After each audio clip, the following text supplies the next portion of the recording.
What is going on? What is going on? Ah! What is going on? Ah! What is going on? Ah! What is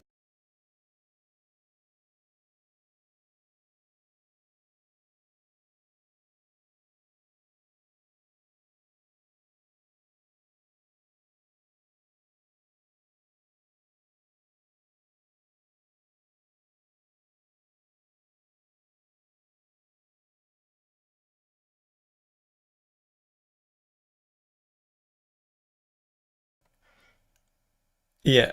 Okay. There we go. I don't know what's going on. Yeah. Oh, Okay.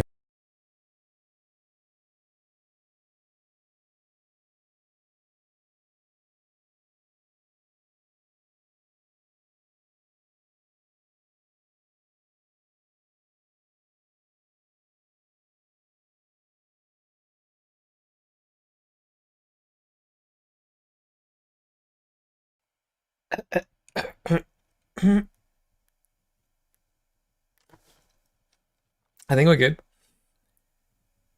I think we're good. Ah! What was going? It was something open in the background, but they were all muted. Like, so I don't know. Something was weird. Something was weird going on there.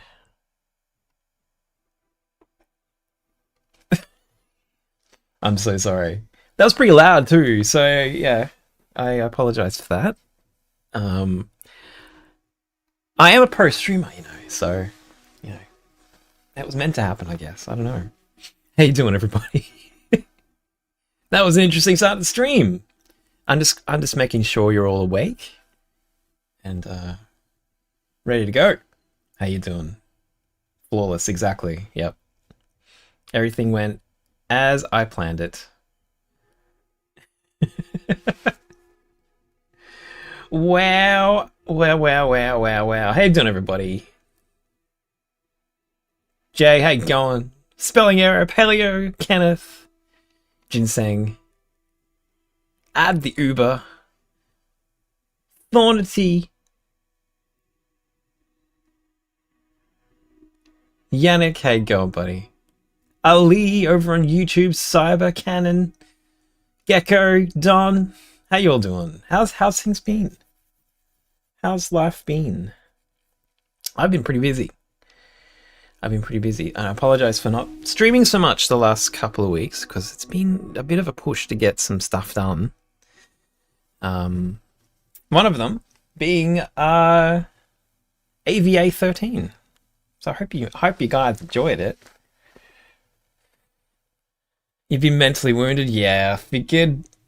I figured a few people might be a little bit affected by the goings on in that episode. Hey, Middle Mouse, how you going? On the other side of exams, congratulations. I hope they went okay. I hope you survived. You're ready tonight, Jay. You got popcorn, nice. You burned through your savings. Oh my gosh. Got to pick up a day job while you keep the content grind up. Yeah, fair enough. Don't be ashamed by that, though. It's fine. That's fine. The only reason why I can do music now as a full-time job is that I had, a job for years. And that's okay. I think there's a lot of folks who get sort of hung up on the fact that they can't do the thing that they really want to do full-time, and it's like, it's okay. Be joyous in the fact that you can do it. Full stop. At all. AVA was fantastic. That's great. Yeah, there's so much work that those guys put into it. Yeah, I was a little bit privy to the grind leading up to the release on Saturday.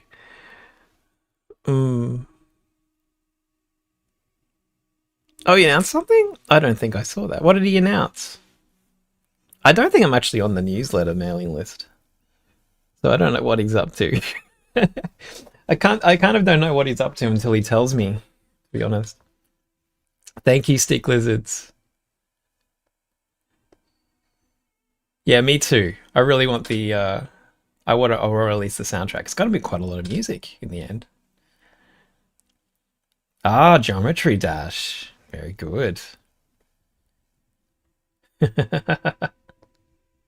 Yeah, I imagine there'll be a few fans of that, I think.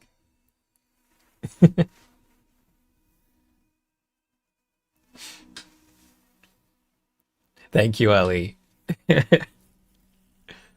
No, it was a great episode to score. There's a lot of um yeah, a lot of exploring the dark side, you know.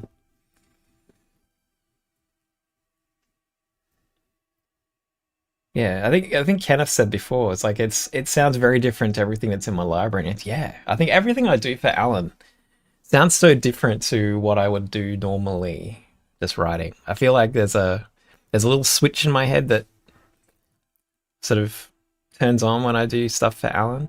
There is a lot of things like with Alan there and sort of I work with Alan and also a few of the other members of the team.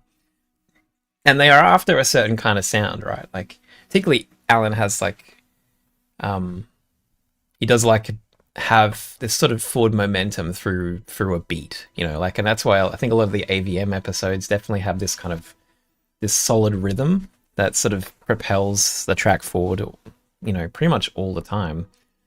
Um, and I try to, you know, sort of do that a lot more in AVA as well. But there's a lot more freedom. AVA is a much darker, more serious kind of score, you know, like for ambient, particularly now, transformed into much more like sort of, um, I don't know, epic spy thriller. I don't know. It's hard to describe the tone, but it's very different to AVM and very different to everything I write. You know, it's still me though. I think there's a lot of still of my sound in there, but it's very different. Yeah, Monster School. I mean, that's definitely a tonal shift from my library. I'm glad you like that one though. Maybe you could do a bit of the behind the scenes that style track. Yeah, it's more like the work I did on Monomyth. Yeah, it is. It is. Yeah, more slower burning, but also like a like very hybrid sort of sound and a lot of ambience as well as big epic moments. Yeah, I should do behind the streams. I'll have to talk to Alan about how happy he'd be with using his image, like his the animation. But I think he'd be fine. Like so many other team just upload. Like this is the animations that I did for AVA30. I think he'd be fine with it. Should totally do it. If you were interested in that, you want to see a behind the scenes.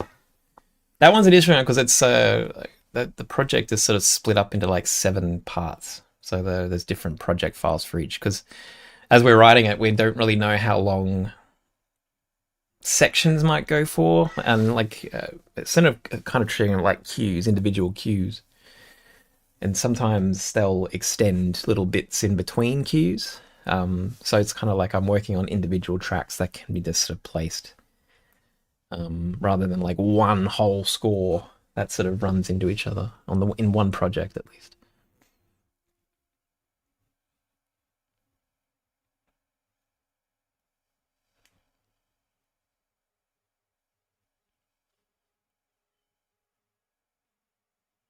Thank you, Snoz. I hope I'm kind-hearted. I'm a big anxious ball of stress sometimes, but I try. I try to be a good bloke. I feel like you try to go for a bit more ominous and dark vibe for the episode. Yes, yeah, definitely. Very. This is like the episode focused on both of the, you know, essentially the antagonists right now. Even though we're kind of rooting for Victim in a way, but yeah, it's kind of like the anti-hero.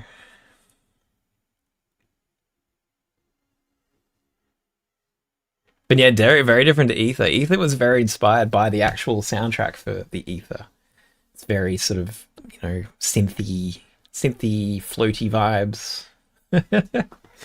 So that was fun. Yeah, I feel like everything I do for Alan, particularly for AVM, like animation versus Minecraft, like I do a lot of different stuff. You know, there's a lot of just throwing me in the deep end on some like subgenre that I have no experience with, and just seeing what I can do. Thank you, Calvin.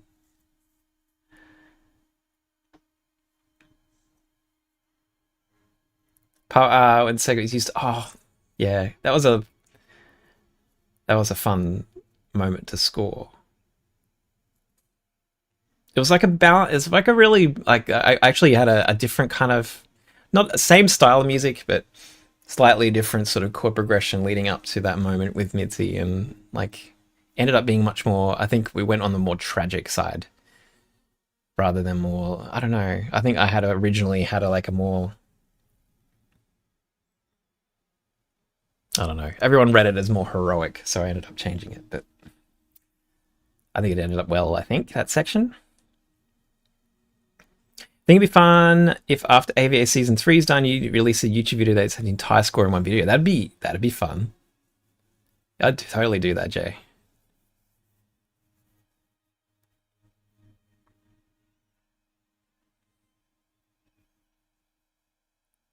For a few more minutes, DP. How you going, by the way?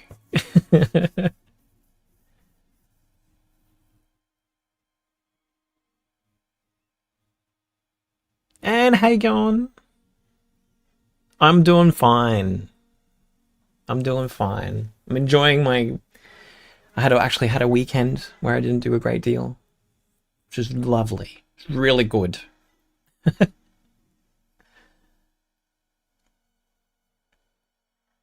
Excellent, Stick. Well, I'll try to keep the music coming then, because you got to stay alive. You got to keep the lifeblood flowing. Lucky Block stuff is like, oh, thank you. That's good too. That was a fun one. Thank you, Vanilla. So how you been? It's been a couple of weeks. I'm trying to think about other things I've done. What have I been doing? I found. So this is gonna be interesting. So I found like a whole like box of we've been going through our apartment, trying to clean it up a bit. And going through like I found a box of old backups of music, old music backups that probably extend all the way back to like very like early 2000s. So this DVDs full of like old junk. Um, Obviously, like I didn't have a drive to try and read these things to see if they're even like working anymore, because DVDs they kind of die after a while. So I'm going through them to see if there's anything's worth backing up. And I actually I bought a little DVD player. Plugs into my computer. So my computer don't have a drive. So I'm going through these at the moment, and I found a few little interesting nuggets. There's one soundtrack I did years ago, maybe 2005, like a short film that's called Tiger and the Lamb, and it's like it was a sort of moody art film. But this was one of the few soundtracks I've ever done in my life that I actually recorded something for the for the soundtrack. I actually recorded choir. So it's the idea for the score that I had was to make it sound like a Mozart requiem. So it was very gothic, style sort of choir writing, mixed with like synth orchestra, like sampled orchestra, which is actually, listening back, it was actually pretty good for the time. Like I think I did a pretty good job. I'm pretty good. I'm pretty good, guys. I'm pretty good. I've always been pretty good. But I've still got the choir recordings.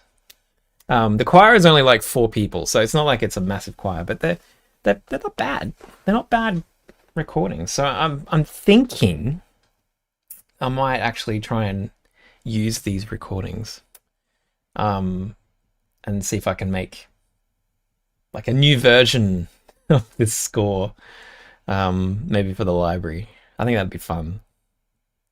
Because I don't think the guy who who made the film. I think he was just doing it for, for to get through his degree. I think now he's working as an editor somewhere. But I think he'd be fine if I used the music for something. I'm sure he'd be fine. So yeah, so that's one little nugget. I'm really interested to find out. There's a whole bunch of stuff that I did in LA, also backed up. I probably can't do anything with those though, because they're like, I actually gave them to, I got paid to write them for another company, and I suppose they're theirs now, which is a bummer. Hey Frogster, how you going? One day do a dark fantasy theme with heavy drums. Yes. Have you ever heard my Baldur's Gate remix that I did like 15 years ago? It's on my YouTube channel somewhere. If you go to my YouTube channel and search for Baldur's Gate, there's one in there somewhere. Not the Baldur's Gate 3, obviously, if it's 15 years ago. It's the original Baldur's Gate theme, but I had fun with that.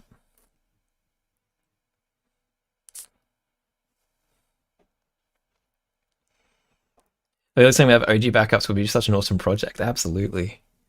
It'd also be kind of, I would maybe be fun to do maybe like a YouTube video just going through then and now, like what what I was writing back at, close to the beginning of my career, and how do I feel about that in comparison to what I'm doing now? Because there's a few things, like listening to Tiger and the Lamb, this was I feel like moving to LA. So I moved in I don't know, 2007, 6, 7. I started working with Boomerang in 2005.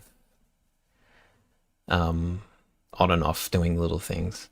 So this is a company I worked for that's sort of doing trailer music, essentially advertising music for films. I feel like some of the music I wrote pre-moving to LA is kind of a different feel, more classical, more more classical vibes rather than like more like that sort of epic cinematic. And I think after LA, everything had that shift towards more of a that sort of very cinematic sound, which is interesting. So it'd be kind of interesting to go back and just like listen to some really old stuff that I wrote back in the day.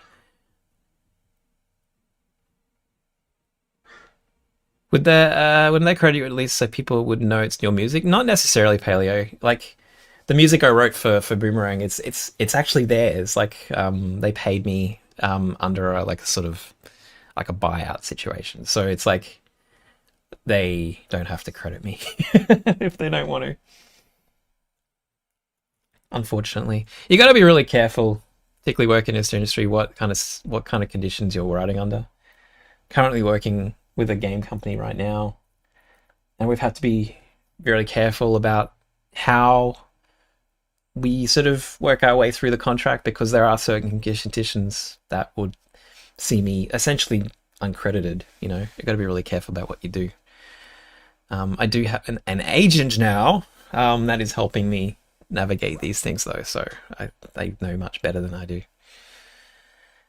And they're willing to stand up for me, which is good. I'm a bit of a scaredy cat when it comes to negotiating contracts, because it's scary and hard. A lot of things to take into consideration.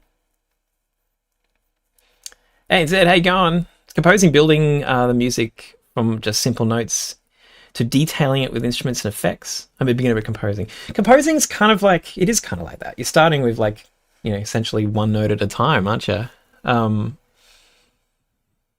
But there's many ways to go about it, I think. Yeah. But it is kind of like just starting with a note and a note. But I guess it's more to that, because if it was just note by note, like you deciding, you start with one note and then what the next note might be, it gets a bit hard to figure out how, where the track is going, I guess. I think over time you build up ideas about how melodies should sound, what sort of harmonic structures should exist. and that helps you to rapidly kind of build out a track, particularly if you're working in certain kinds of genres, because there's sort of expectations of what the sound should do and what the track should do, I guess. If you watch enough of me, you might pick up a few things, I suppose. But I am very like I start at the beginning and work my way through kind of style of composition. I don't really always have a plan. I'm just kind of feeling it out, particularly for the library. If I'm working for a project, like if I'm doing Alan stuff, there's probably more structure because there's certain things I do need to do at certain points, but still pretty open. DVD of soundtracks, yeah. You're doing right, Calvin. That's good. Getting better as sound designer, fantastic. Very cool.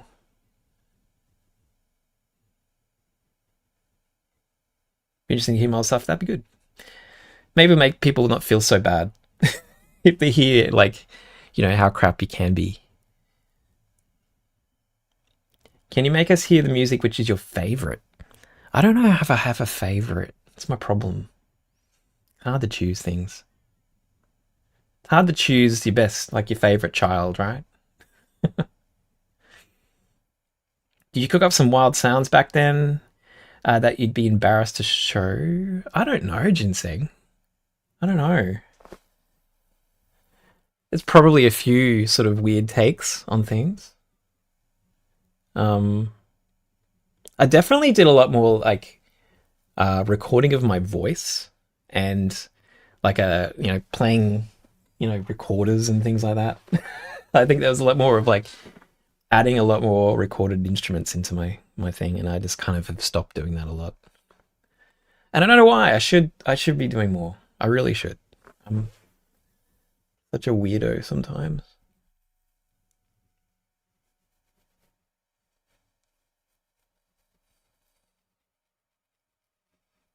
It's also scary, Jay, because maybe I've gone backwards. Maybe I've gone backwards. Maybe I'm worse than I was. It would be interesting to it's a curious thing to worry. Like I shouldn't worry about it really, but it's like what kind of composer I could have been if I didn't go to LA. What kind of music would I be writing? Maybe it would be horrible. Like LA did teach me a lot about uh what the industry is after in terms of like you know tone and style and that sort of thing. Because I think there's a lot of really good composers these days, but and there's particularly a lot of good programmers. Like I found there's a really good composers on YouTube writing amazing music using samples, like phenomenally well produced music, like sounds like real orchestras, probably better than I can do, way better than I can do actually. But the music is kind of like it's a little old fashioned, like it's sort of feels like it's early 20th century. um I don't know, like just classical music. And and is that what people want? I don't know. Even though it's really good production, really good sample production and like sample programming, like is it gonna get people wanting to listen to it? I really appreciate the craft that goes into it, but not always doesn't turn into like you know a career, I guess, or like plays. But that's not necessarily the point of any of this, right? It's not about making tons of money. I don't know. I don't know what I'm trying to say anymore. But I mean, maybe I want to try and say is that LA did teach me a lot about what is kind of marketable in terms of music, particularly in the instrumental cinematic space, I guess. Have you listened to A Life Equation? Not yet, but I have had a chat with Sid. He's a cool guy. Also, another scientist in training, I believe. So I feel like sort of a kinship with Sid. I think is Life Equation the one that is sort of based on his science, right? His work, which is very cool. I would love to be able to do that.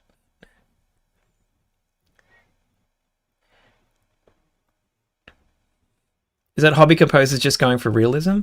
I don't know. I don't know if I should be like pointing out people, but there's the person I'm talking about, and that like they talk about like they've got a publisher and they've got the like they tour in all the sort of industry lingo, um, but I don't know what that means. It's very good production though, very good. Ad starting on Twitch very soon. After the ad's done, we'll make a start on playing around today. Okay. No need to worry, Snoz. Thank you. Thank you, Snoz.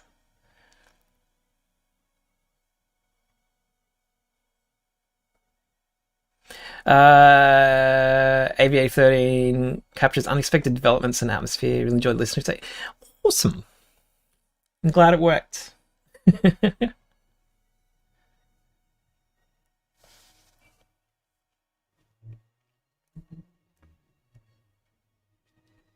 So we're gonna play around with a new library today. So there's a new library that Performance Samples brought out, and it's called Marshland Lite. It's a choir library.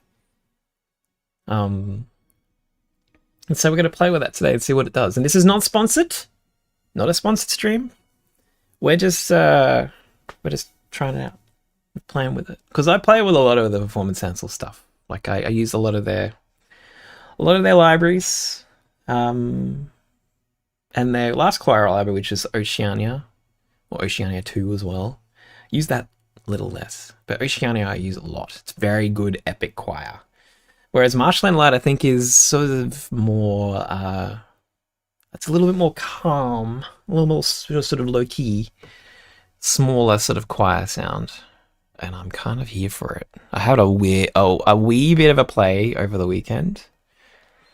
And I'm very excited by what it can do. So we're going to give it a go today.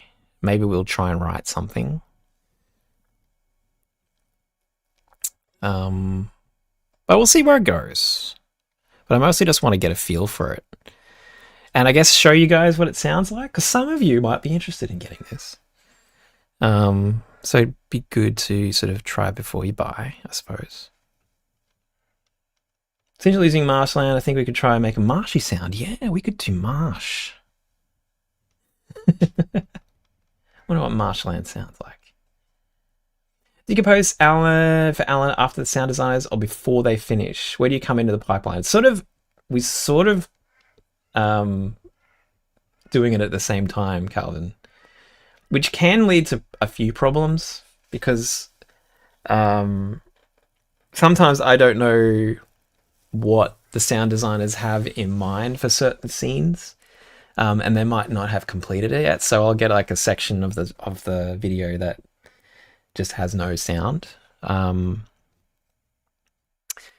so that means that sometimes if I go big with the sound and the sound designers go big with the sound, then we're both competing at the same time, and we don't really have enough time to like go back and fix things. So it can be, I think, a bit of a problem. But I don't know. I feel like sometimes it's also just a mix issue. And I feel like this latest episode is probably the best job they've done to balance that. I think that was pretty good. I feel like sometimes there is a bit of an imbalance towards the sounds rather than the music in some of Alan's stuff. But I think, but that's... It's also hard not to be like biased. It's like the music needs to be like up here. You know what I mean? You need to be able to hear every note of the music because it's really important. It's really important to me that you do that. Hazel, I can't read. I can't read your script. I'm sorry, buddy. I'm trying to copy it out. Would you be able to translate it into English, Hazel? Then I might be able to help you out.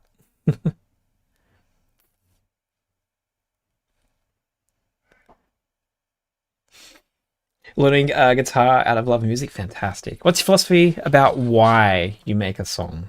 Like attaching meaning. You like attaching meaning, but there's also it's also why I can't finish a song ever because sometimes it gets too heavy. Yeah, I feel like I mean a lot of the work that I do, particularly for the library, um, is often it's external to me. Like I do write about themes that are I relate to definitely, um, and often that sort of I don't know. I have a very sort of bittersweet kind of red line through a lot of my music, so it's like this sort of it's kind of a bit sad, but also there's hope, you know, that kind of vibe. Um, but there is a bit of I guess I'm writing about ideas rather than things that are directly personal to me. Sometimes there are tracks that are very like sparked by something that's happened in my life. But usually it's kind of an external, extrinsic kind of motivation because I'm very much like a storyteller in my music, I think. And that's why I sort of gravitate towards film music and game music because it's there to tell a story. It's not necessarily about the composer itself. It's more about the story you're telling, and so that helps me. I think. I don't know if that's something that helps you, where you can sort of think about a theme, not necessarily something that's so core to your being. Because I agree. I think it makes it really hard to put a cap on it because it's hard to sort of things when things are very personal to you. It's hard to decide what's enough, what is done. Yeah, but the why, yeah, I don't know. I've always this is something I've been thinking about a lot recently. It's like the why do I always gravitate back towards music? And I don't know. Like why do I sit down and make sounds? It's really hard to know, really. Yeah, having a story does help. Yeah, I'm often inspired. Look, like when I'm writing, I would have some sort of imagery. Like I run around on ArtStation a lot, looking for like artists that I like that sparks some sort of you know internal storyline in my head or something that just keeps me in some sort of forward direction about telling something, like exploring an idea. Um, I've started also downloading some YouTube videos. I recently scored I just found like a documentary. I think it was like a David Attenborough, I don't know, documentary, and there was a scene with albatrosses, and I just scored it. What would a scene with albatrosses sound like? And I did that. That's what I and that really, I'm quite remarkable. It's quite remarkable how quickly I can start writing something when I've got a real strong picture to work with.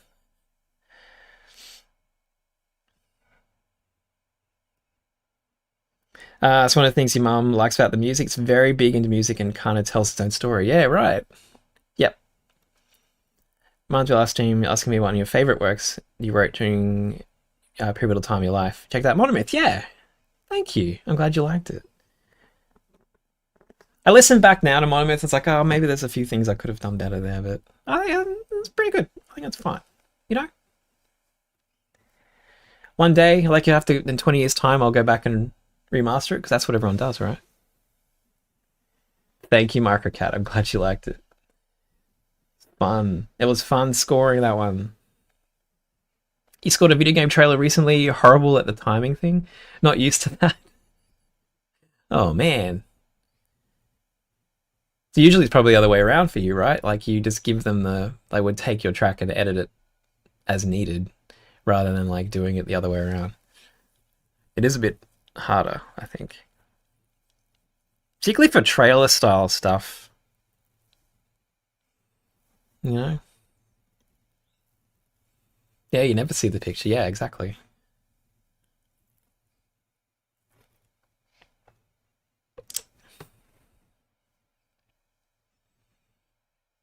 I had to do a cinematic recently for a game, which I can't tell you what it is yet.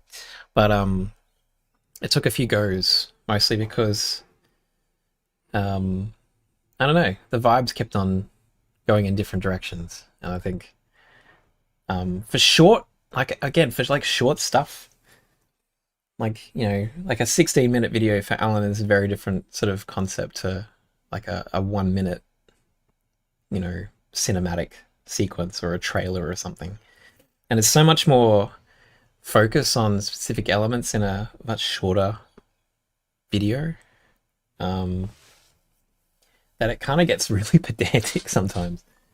It's hard to like because things just happen in such a short time, and it's so hard to change things when things are happening so quickly as well. I find that's hard, but we got there. We got there in the end. Artemis and Ride the Wind are some of my favorite tracks with choir. Nice, nice. Good choices. I liked Artemis. Artemis was a fun one. Again, inspired by a thing. That was inspired by the first mission, the first Artemis mission. Okay. Do you want to hear some choir, guys? You want to hear some choir? Let's see if we can get sounds to work. If we go across here. Welcome to my door. I'm going to play sound, and you can tell me what sound it is. We'll see if this works.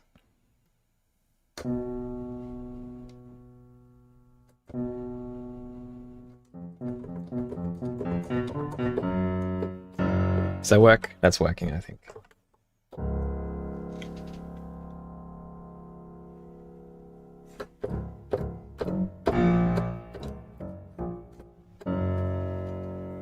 Piano, correct.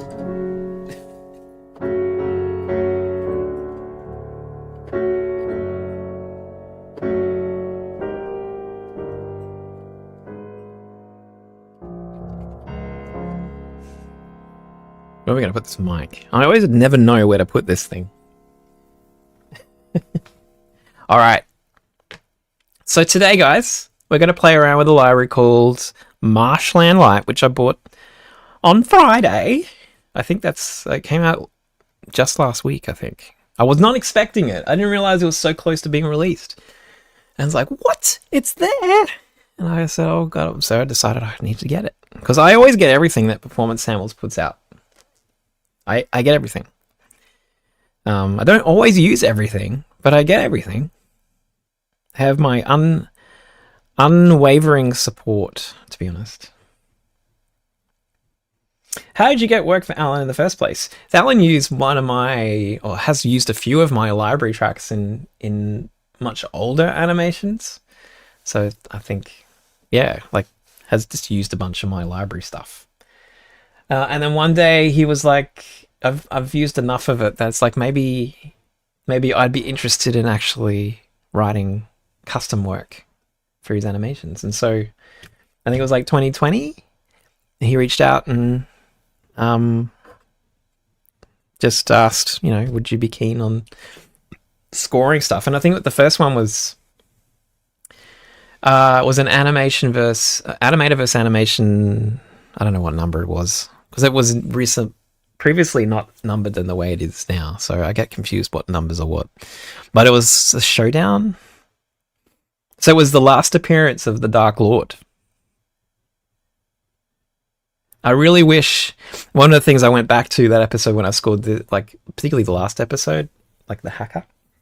I wanted to know if did I write a theme somewhere in the showdown that I could pull out and utilize, but I couldn't find anything. I think it was because it was only about 3 minutes of music I think I wrote for the showdown, so it's not a great deal of music, not enough time for a good theme. So in the end, I made something new for Hacker that I've then brought into the machine. Yeah, you like his metal wine stinger? Yeah.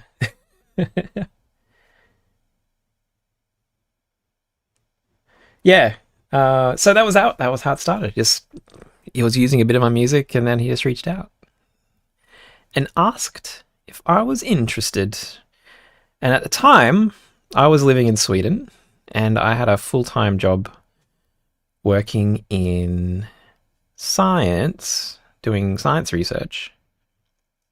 And I was a little scared to take it on because it was probably, I think that was the first, apart from a little bit of work I've done for Silver Screen, which is like a record label in the UK, a little bit of arranging work I've been doing for them up until that point.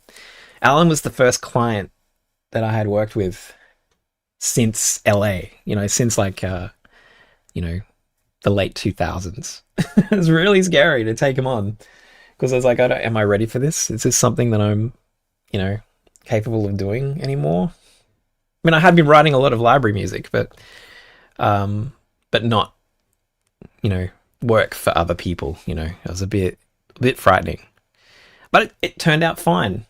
Turned out fine. Alan's super easy to work with, so that made it really easy to keep it going. And it's been years now, Uh, me. I'll call that me, and this one's going to be choir. Sorry, guys. I'm setting up some stuff so that we can actually hear how things will sound. So if I send that to choir, and then that goes to the master, which then sends to me. All right. I think we're good.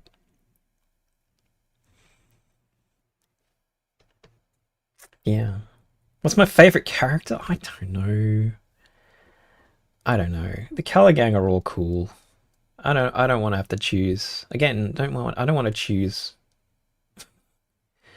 my favorite child. I haven't started yet, Microcat. So I think the guys on Alan's team just need a break. They need to like just stop.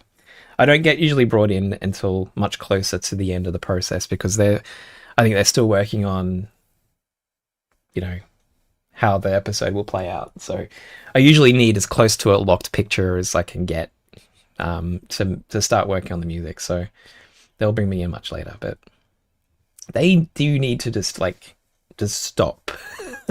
I hope they got plans for to have a summer break. Do you Americans do this? Like I didn't really experience this in LA because LA just seems to just keep on working no matter what. But do Americans take summer holidays? Like, do they just go on break? Is that the thing? I know I was living in Sweden, and oh yes, they definitely, in Sweden at least, and a lot of Europe, everyone just goes away for the summer. They just like go away. They go to a summer house. They go live outdoors for like a month and then come back afterwards. Do you guys do that? In Australia, we don't. We like our summer break. It kind of exists. Like because it's a bit topsy turvy down here. Our summer break is like Christmas time. But then the most we might take off is like 2 weeks maybe. We don't really do the summer vacation like Sweden does.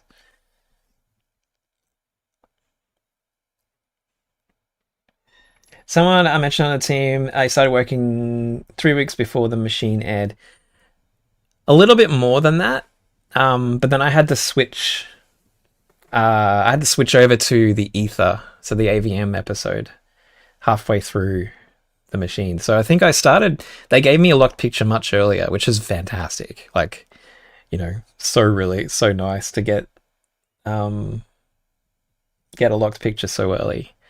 And I got about halfway through the machine, and then things got changed. So like the timelines for different episodes could have got shifted around, and so the Ether had to be finished a lot sooner. So I ended up jumping over to the Ether and finishing that.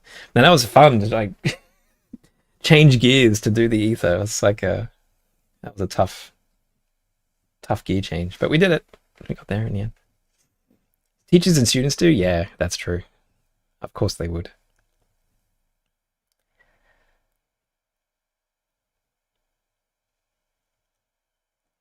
Oh, welcome, Snuzz. I didn't realize these were first. I should really do more streams. I keep on saying this. I'm sorry. I'm really sorry that I keep on saying that I should do more streams and then I never do. But it's um I should. I really need to get back into the rhythm again. I really enjoyed that in Sweden. Your dad gets the summer off, but he's also a teacher, so makes sense. Yeah, okay. Yeah, so it's just the educators. The educators get the time off.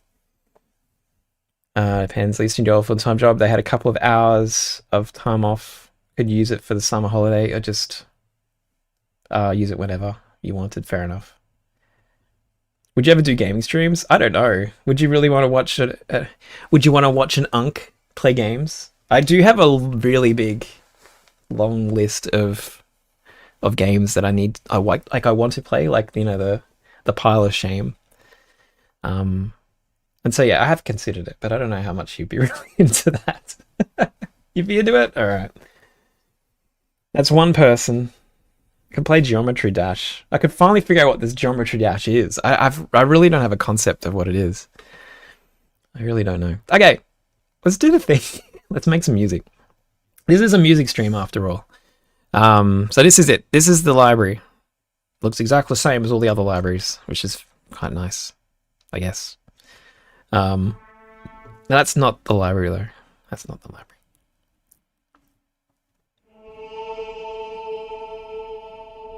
James Bond. I would love to play James Bond. Yeah.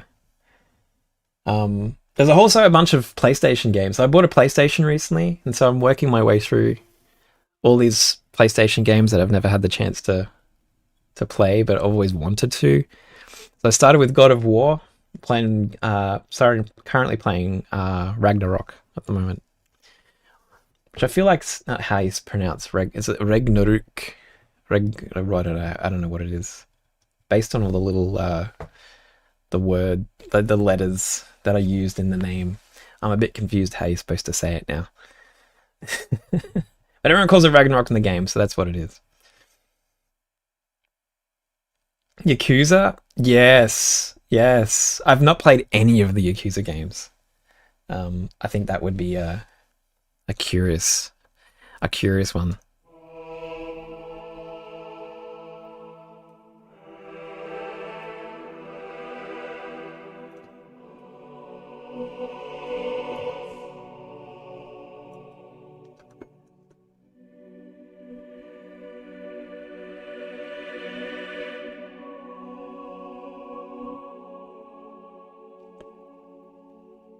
So I feel like this library is like, it's blown my mind. Like, I had a really brief play with this on the weekend, and it's like, what is this? So much dynamic range, and it feels so expressive.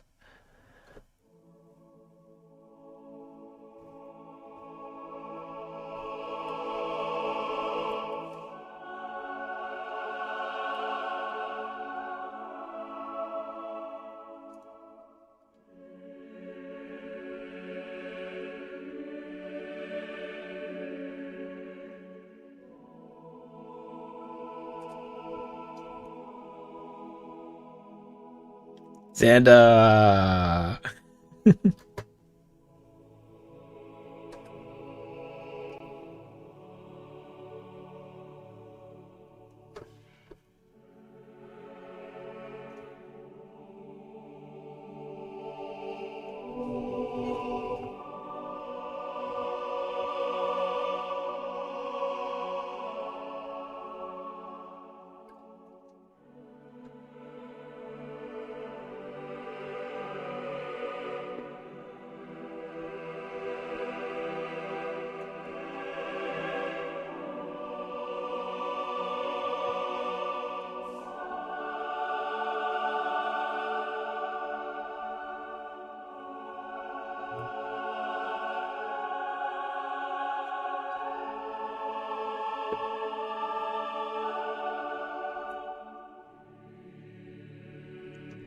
So good. So good. I really don't have a library that I think does anything close to this. I feel like some libraries promise it, but I feel like it never gets this sort of level of...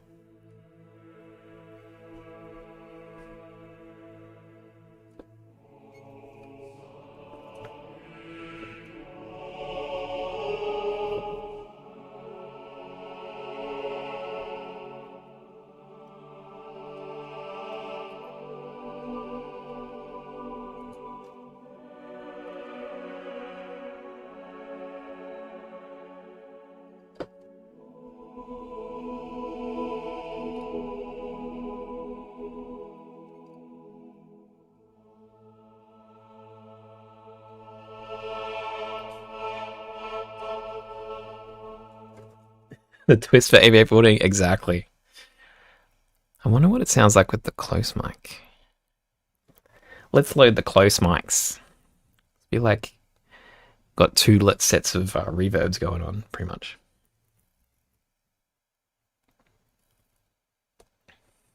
Think with your library, this is quiet. I think it would help people just release their stresses and worries. Yeah, absolutely. It's very church, you know.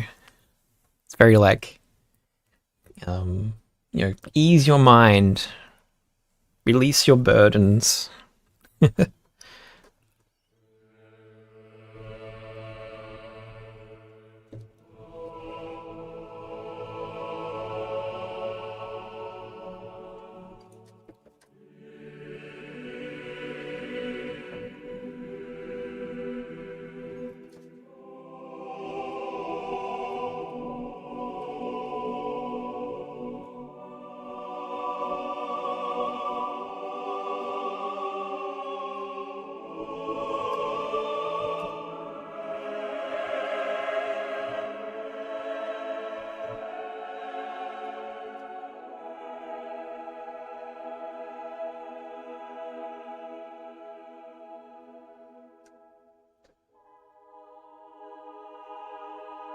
I actually really like the close mics.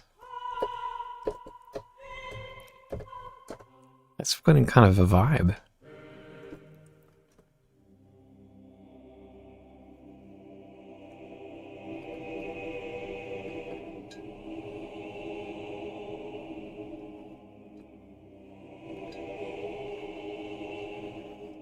So the interesting thing with this library as well, it's kind of like almost like there's octaves going on.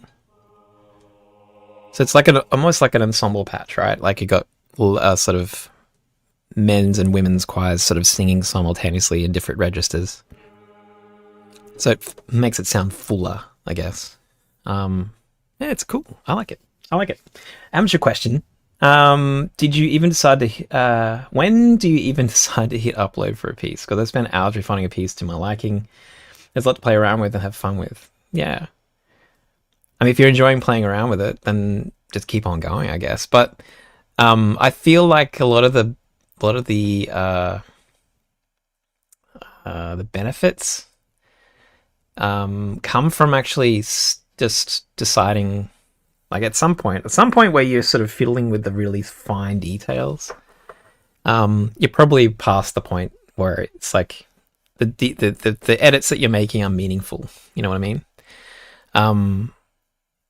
I feel like sometimes you like once you get to that point, like I think you would actually benefit from starting something else, like doing something new, and just sort of putting a pin in it. If you can come back to it, or you can, you know, upload it. It's up to you. I'm not going to press you to like release stuff. But I think there is actually a benefit from actually putting it out there. But knowing when that is, I don't know. It's something you do have to sort of learn. It's not that easy to identify.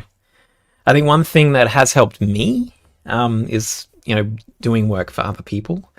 You know, sort of the idea that you have to sort of have something to give them, you know, and sort of learning, you know, I've only got like, you know, 12 hours to complete something, and, you know, I have to live with what I've got at the end of that. That does sort of help you realize, you know, how far you can actually get, and, you know, what is actually meaningful progress rather than sort of, you know, edits that aren't really adding a great deal to the overall track. I don't know.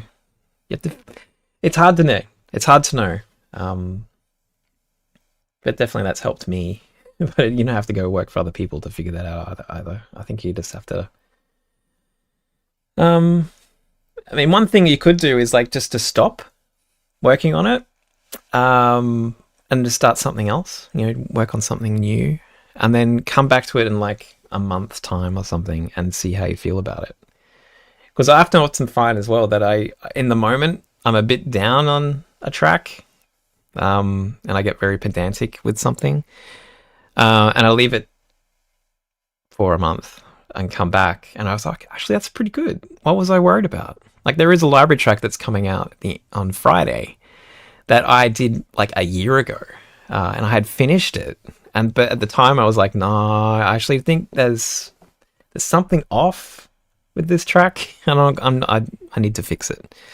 And so I just put it in a folder and forgot about it. And then like a year later, I came back and was like, "What is this? Oh, actually, this sounds finished. What was I worried about?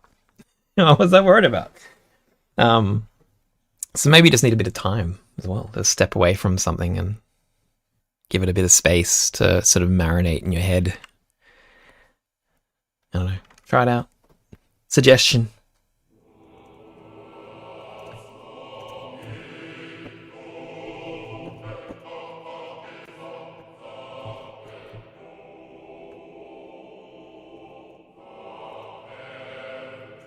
So the one thing I found that doesn't seem to be doing as well as what Oceania did was the staccato style. Doesn't really do that very well. But maybe it's to do with, it's like a melisma functions, maybe. No. No, it's definitely not to do with that. So it's not staccato stuff. Can't do it with that.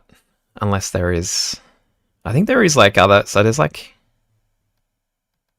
other patches that we can play with. Like there are actual soprano and bass staccato patches. But we can't use the same patch for everything, but that's all right. I think we can live with that.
I love how the close mics have this kind of like you can hear the wavering in the voices.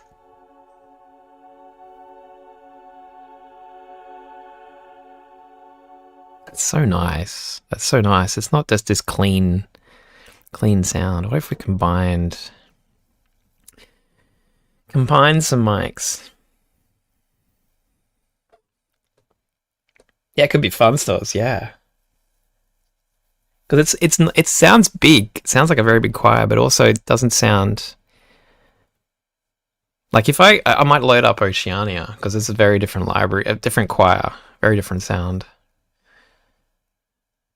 very different sound. Oceania. We'll open the women's. Sleep well, Jay.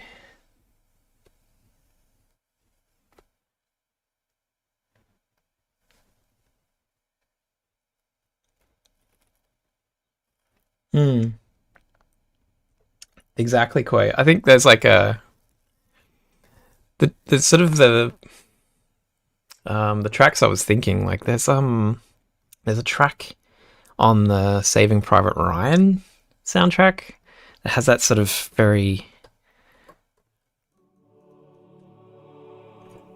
it's almost like that sort of morbid and tabernacle choir kind of vibe, but it's very much more like I don't know, this kind of sound. I think it's very sort of smooth and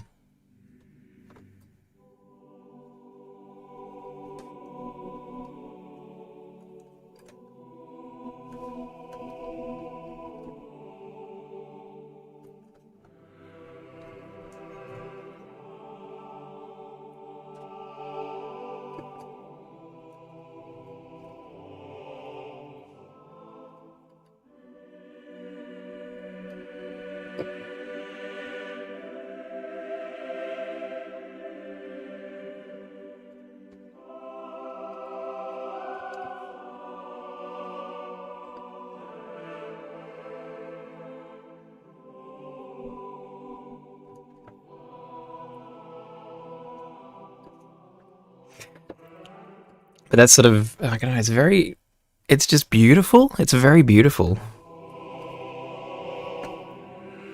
Beautiful and emotional. Which I don't think I really have a library that does that. I don't really have a ton of libraries. So I can't say that I've probably got the full width of, what's available, um, but I've yet to really hear something that does this, like even in demos. It's like, it's really nice. But this is Oceania, if I can get it to play.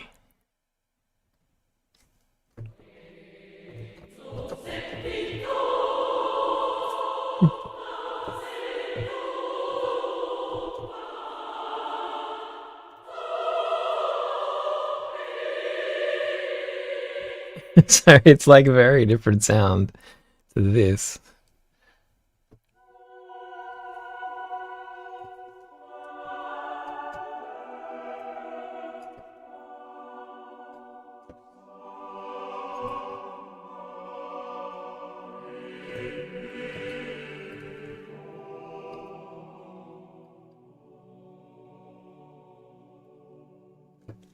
Oh, I mean, for one, this actually has dynamic range. I think Oceania is just pretty much on and very loud. How much does it go for? I don't know. I think I got it for 200 and something.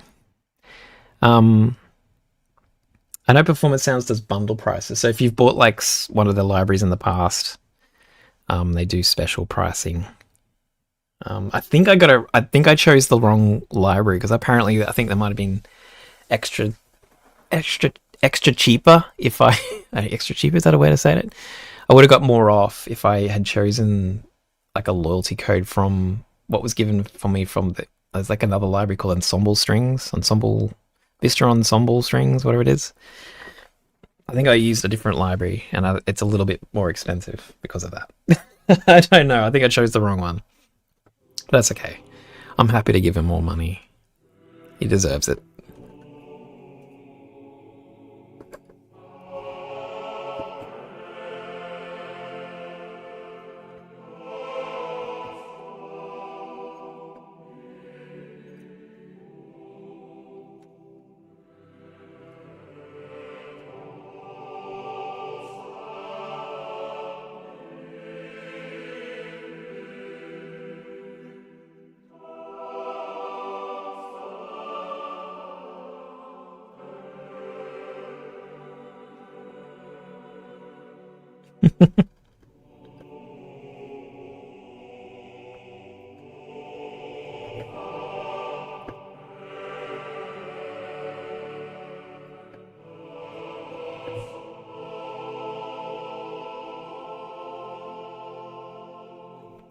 Very cool. Very cool. What are we gonna write with it? So what are these other patches? So this is a syllables one, so it changes through a bunch of different syllables.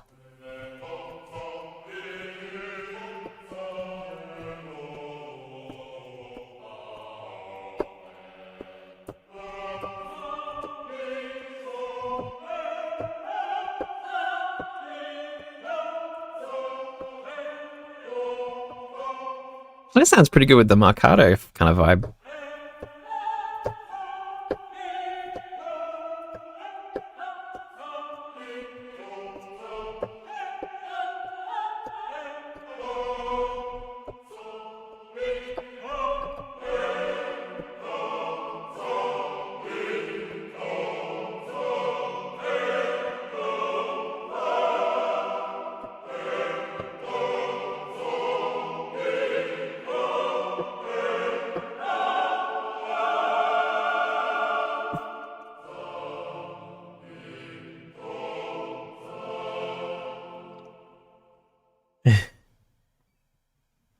Oh no.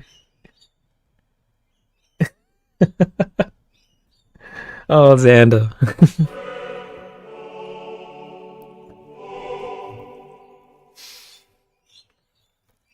Okay. Well, we'll give some of these other ones. I've got just normal sustains. I don't know what. Ghostly? What does ghostly mean? Maybe an O. We'll try an O.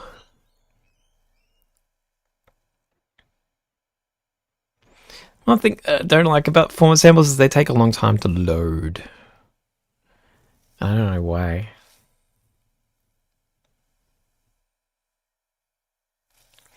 They take a while.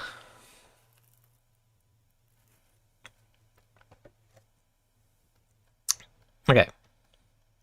I might make another MIDI track. Mm-hmm.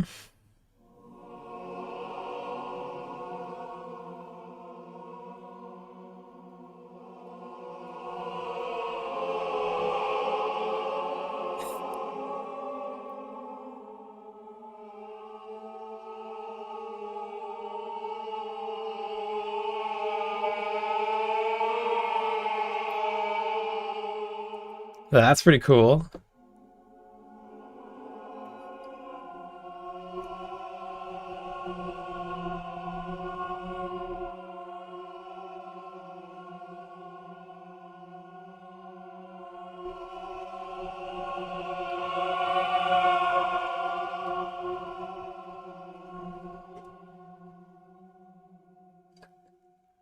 Yeah. We got some nice folks here.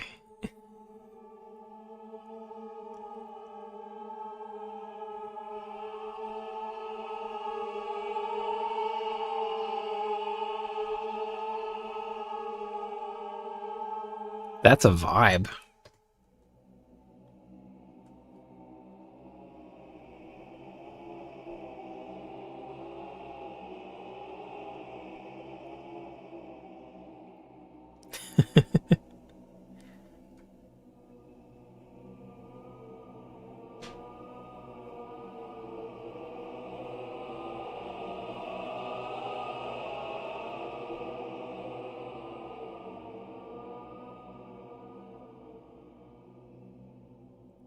We get so much dynamic range. Like, the quiets are super quiet.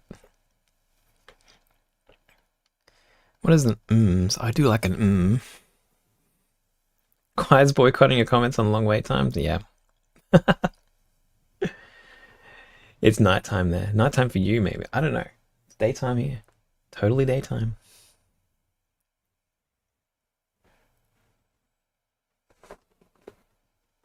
This is cool library, guys. It's got some vibes.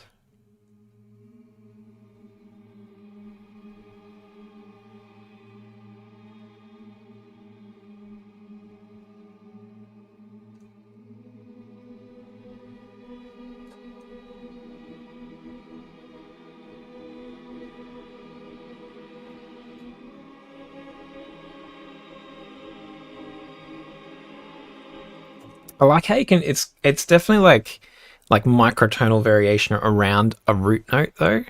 So you can kind of make chords that kind of sound like chords, but they're kind of also vaguely, you know, floating out of tune.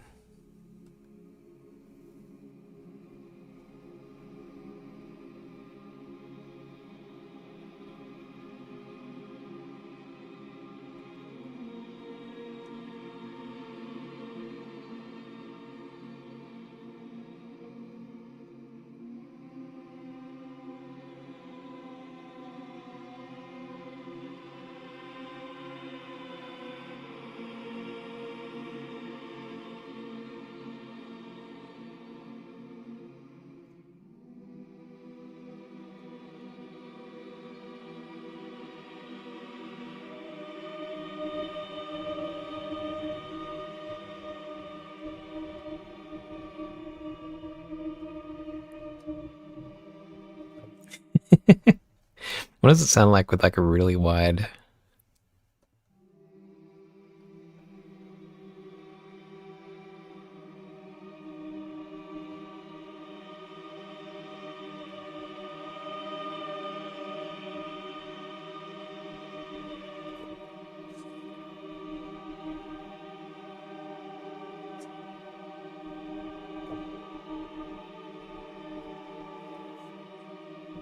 That's really cool.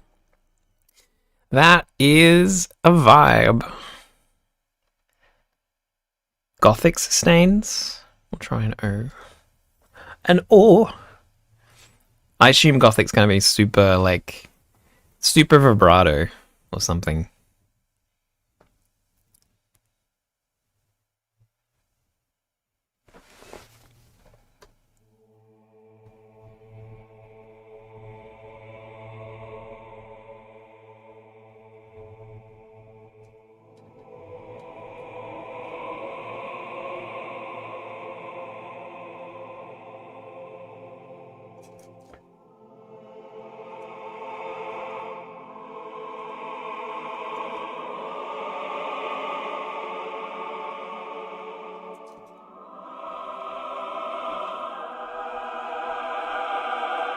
It does make it sound much bigger, like it's like a bigger choir or something. What does it sound like with the close mic? I wonder.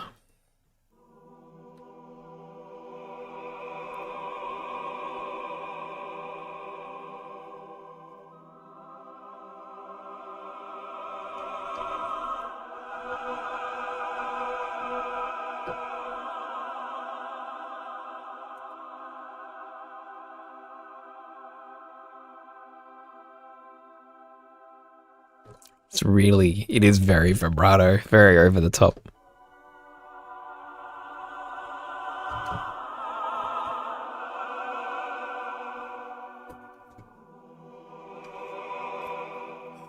It reminds me, there's a game called Outcast, I think. It's like a published by Microsoft.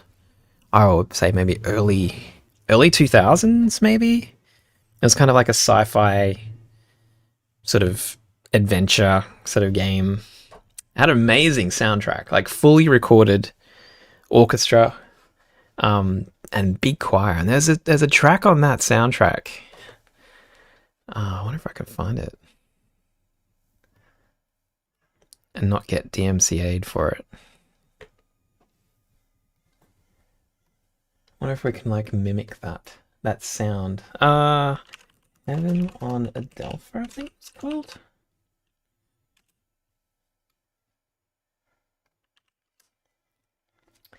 Out. Yeah. This track.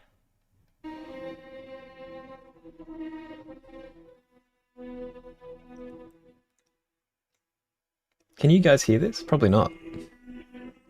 Probably can't hear that. Oh, this bloody rig at the moment is kind of a weird thing.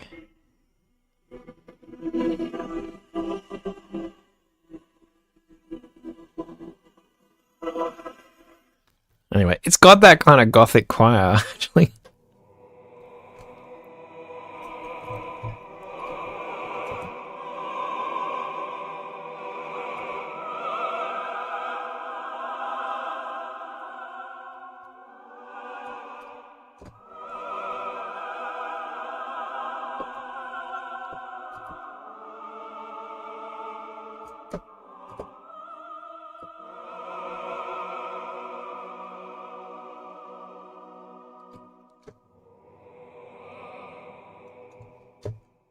Anyway, that's interesting.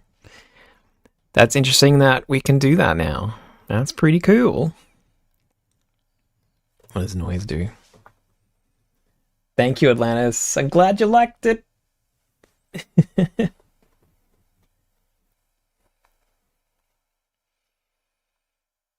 It's kind of glitching out. Yeah, I've got the like I've got a weird loopback system going on with my sound card, but it's not set up for hearing just general computer audio, which is kind of a pain.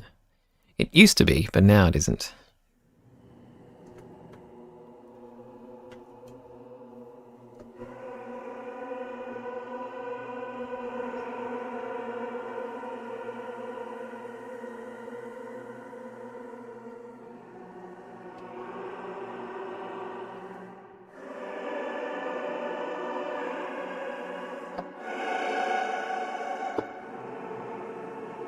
It reminds me a little bit of the choir that Mick Gordon used for the Doom soundtrack. Kind of a little bit unearthly.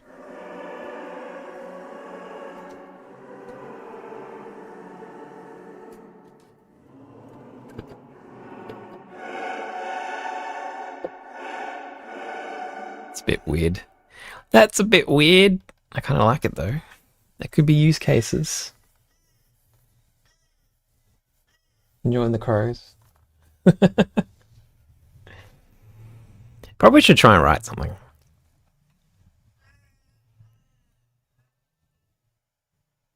think that would be good.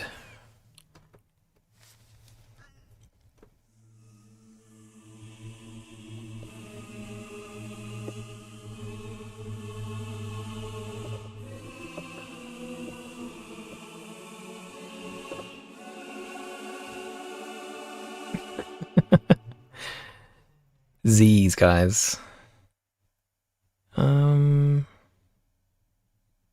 What do the tonal ones mean?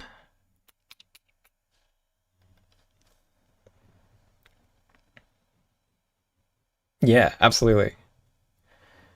I think those ones definitely benefit from not too much chordal action. Kind of just like tonal, like root note sort of stuff. Ah, okay. Like sort of repeated.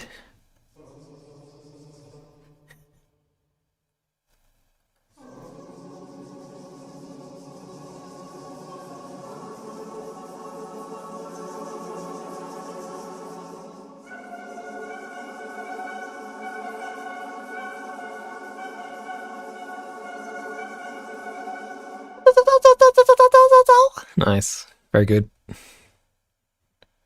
Traditional sustains. Give me some more vibrato. Let's find that out. I think we got to do some deep exploring with this, but I think I might try and start writing something. I think. Just use the original patch and see where we go. Try and write something pretty.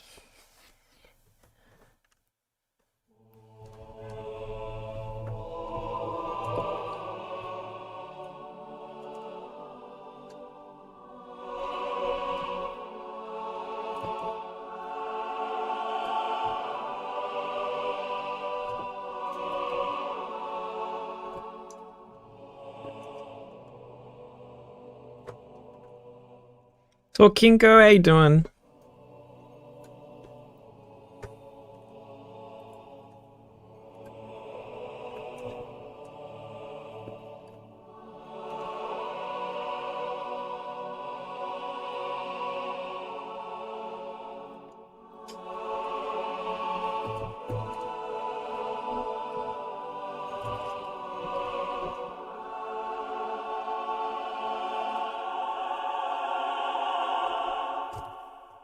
Pretty good. Pretty good just for a straightforward patch as well. That's really nice. It's really nice. Okay, I'm gonna have a quick bye break. I'm gonna sit you in silence for a little bit. I'll be right back, okay? And then we're gonna start writing something, maybe. We'll see if we can like at least start an idea. Okay, right back.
Fall asleep. Yes, I think you should. 3 a.m. I don't know how you guys do it. Yeah, crazy. Y'all crazy.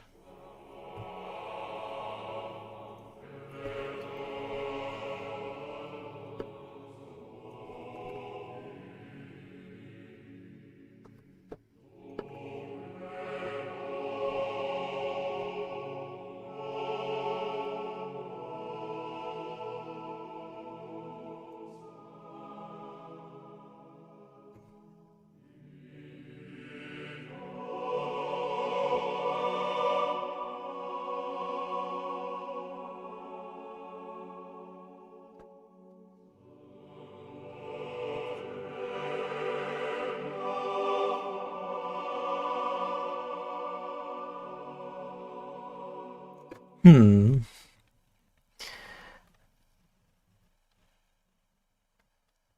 So maybe we can do some sort of like, it's very, very like church-like. I feel like there's very sort of like a beautiful kind of innocence going on here. I immediately go like, oh, maybe we should channel a bit more like fantasy kind of tones, sort of medieval. Let's go medieval. Um, what's the sign? I want to go with the sign. There's also a library in here that I've barely touched for no real reason whatsoever. But I bought it for a project and I totally forgot that I bought it. Imagine being in a position where you buy a library to use for a project and then you forget you bought it. It's crazy. This is grim. Which is also a vibe. So let's like layer some like stuff and then like essentially build a bed and then we'll start going hard if we can get notes.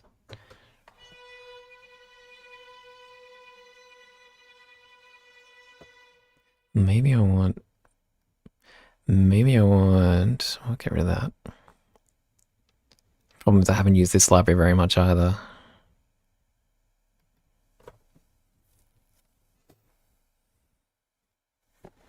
I don't think I'll do that today. I think I wanted something simple, because it's very, I can't do like quick notes with this library, I don't think. It seems to me that like,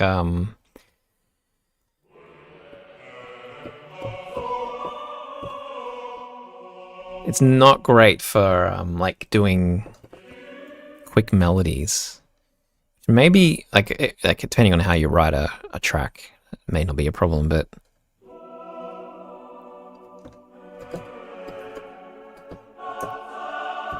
so I don't know. I think today we're just gonna keep it simple and like ambient, cinematic,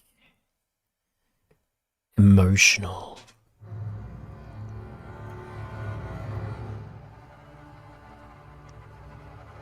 That's really textured though. Wow. Wow, guys. Maybe this isn't the right library for me right now.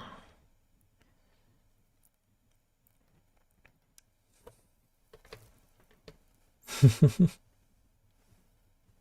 also have to be in the really right mood for doing that sort of epic stuff.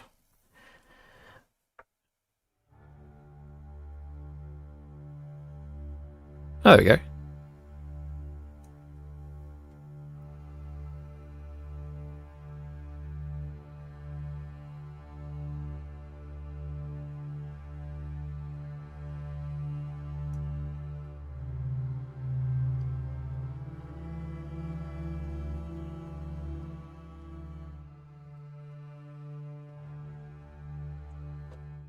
Thank you, Flitz. I'm glad you liked it. Had a lot of fun. That was such a good episode to work on. So I'm glad you all are responding well to it.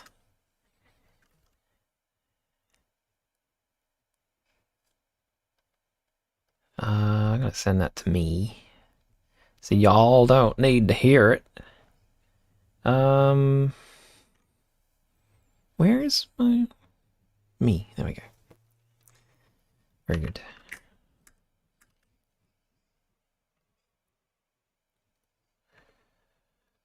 Drop down.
Okay, that'll do for now.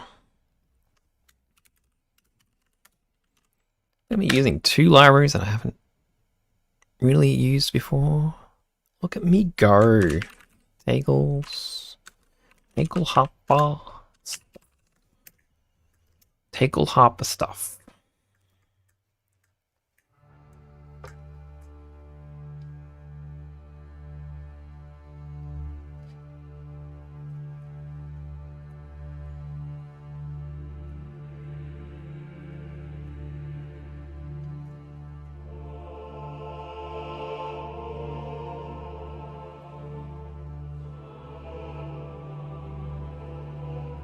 Might actually focus on the close mics.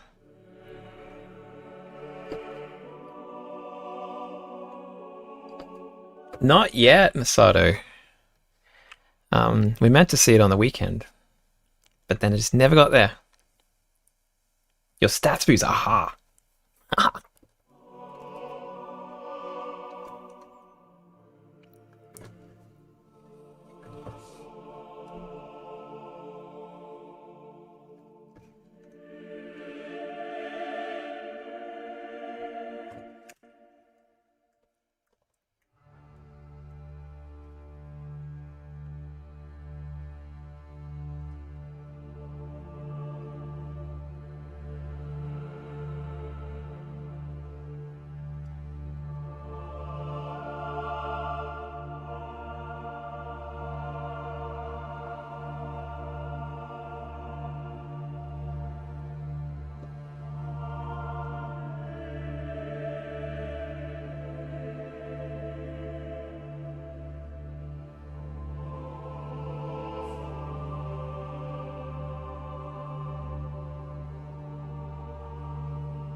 I don't know. But I must for the Artemis, the ambient orchestra before it gets to the climax. Yeah, absolutely. Gotta set the vibe, set the tone.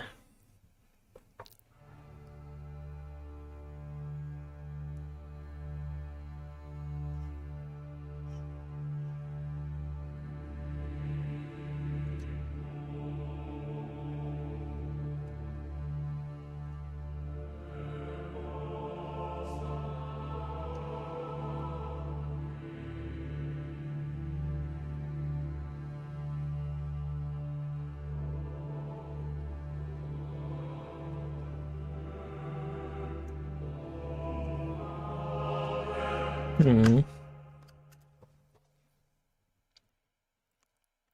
Oh, really? Did Did what's his name do the score for the film? His name, the Swedish guy. Uh, the Swedish guy who did the original theme. Did he actually score the film?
You thought it was Ludwig gets it. Thank you. Hope they would expand the theme for the big screen. I do know that like this. I think Ludwig did this the first season, but then there was another fella who took over the other seasons. So it was different composer using the same themes, I guess, but written by someone else. And maybe I thought maybe that he had taken over the film as well. Well, that's a bummer. I don't really have high hopes for this film, so I was not really expecting it to be, a masterwork in an artistic Star Wars storytelling.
Yeah, I don't want to do it.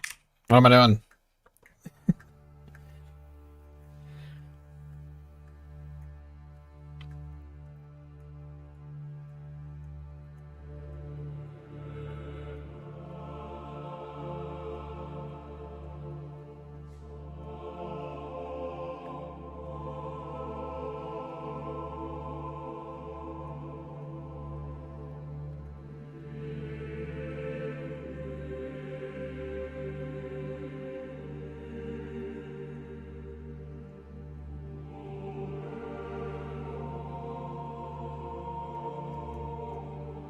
Mm, mm.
Hmm.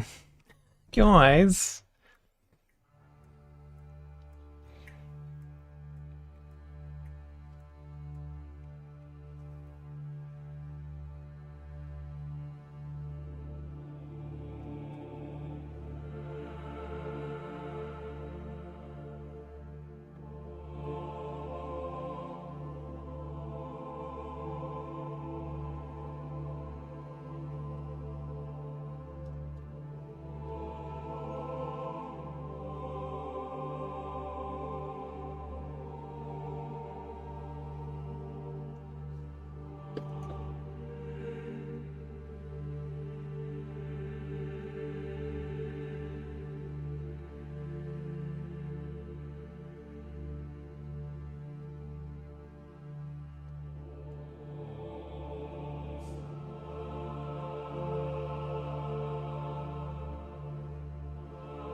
I don't know what I'm doing, but that'll do for now, I think.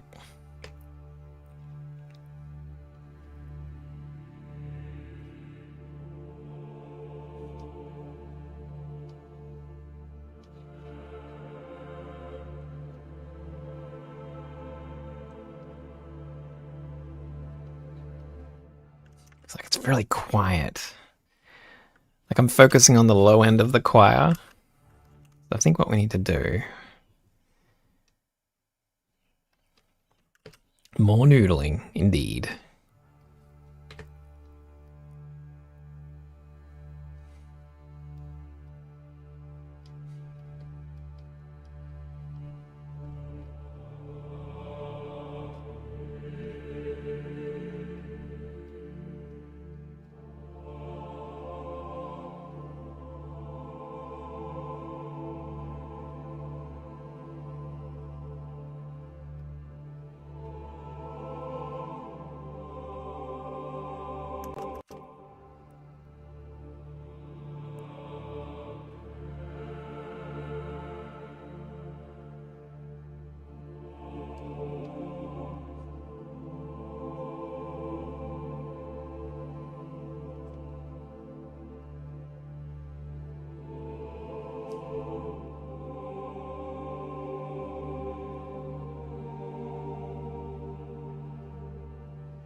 Oh, that's awesome.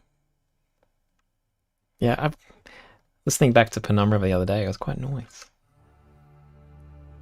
I'm quite happy.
I'm not sure how I feel about this already, but it's okay. I think we just need to start playing with it.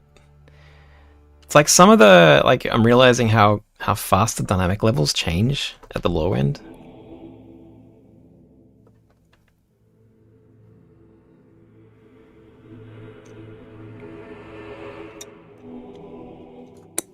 So it's like almost learning how to perform it.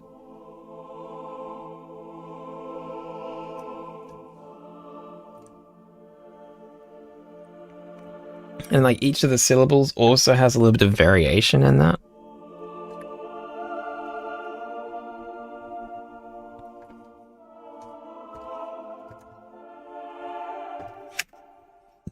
That's okay.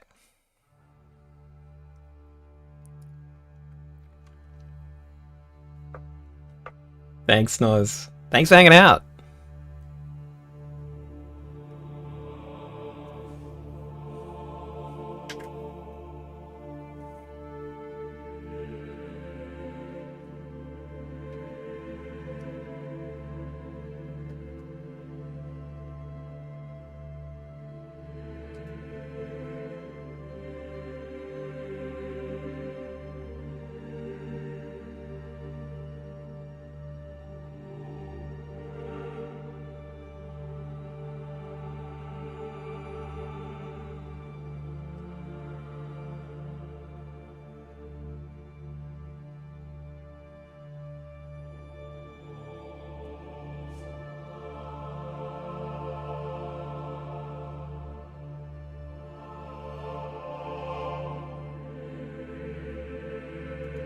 Zombo, thank you so much.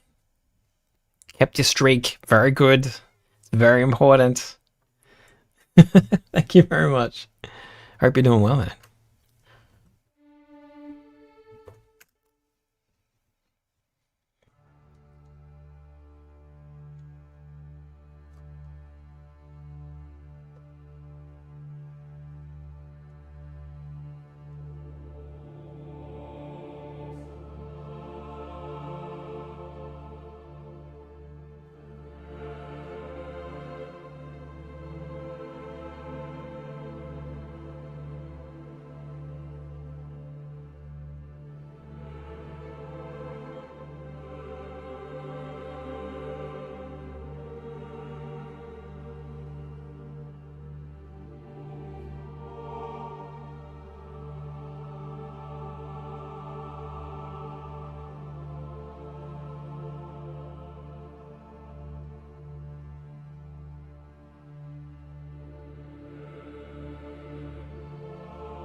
Let's do it again. Hey, Cade. I'll try my best.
Oh, dumb.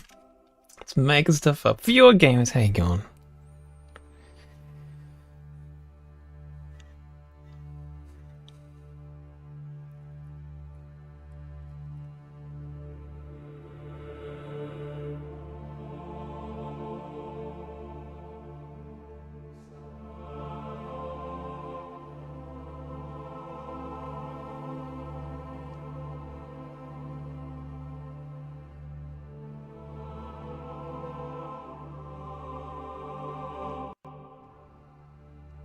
Zompa! Working all day and developing a game. Cool. I could say busy. But even though I always give myself time to watch the streams, that's thank you very much for hanging out. It's like co-working. That's what this is like. You're working on your game. I'm working on the music.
John, I don't speak Spanish or Portuguese, but I think I get the idea that you like Legionnaire.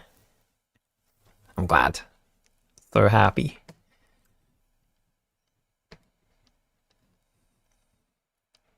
It's because you can code a list of music at the same time. Yes, exactly. It's bummer that I can't listen to music whilst writing music. It's got a bit of a sort of a flaw in the programming, I think.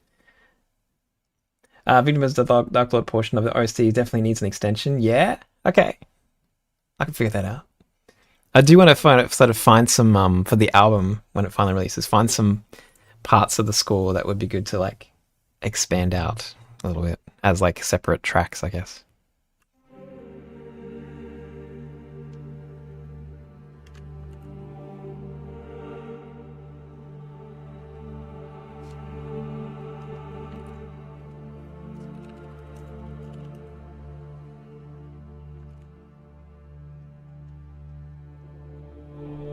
That's awesome, John.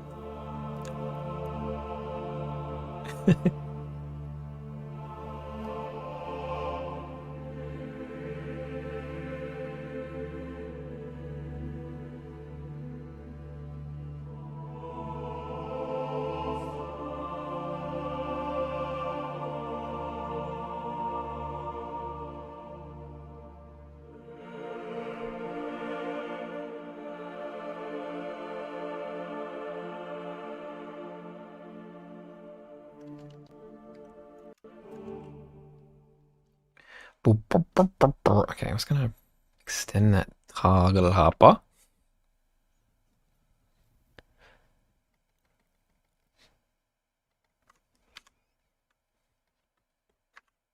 This is a real, like, for anyone writing sort of very slow moving, emotional intros to things, just throwing in a drone and they're just like playing around some, like, some chords around that harmonic bass. Kind of cool. Makes a mood.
Okay.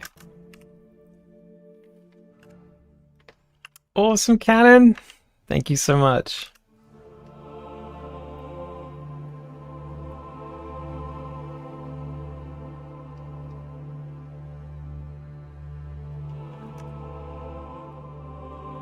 The English seems fine to me.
Yeah, it is pretty crazy, Masato, yeah.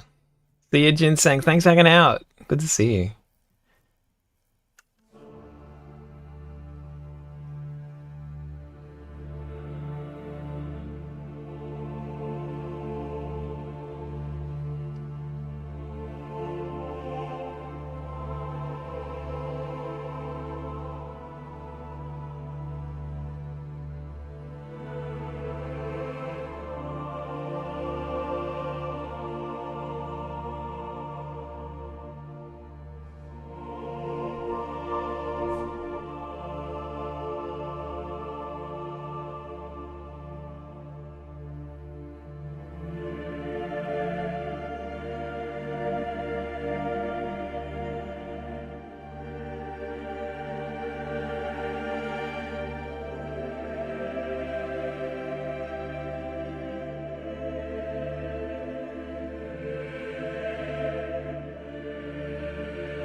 Kind of a vibe. Razorhead gone. Thank you, John. No,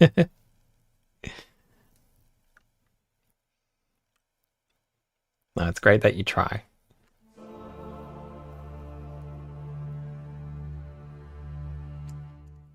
Use music videos. I'm thinking of using a game. Nice. Fantastic. That's great, Canon.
Shulker, yeah.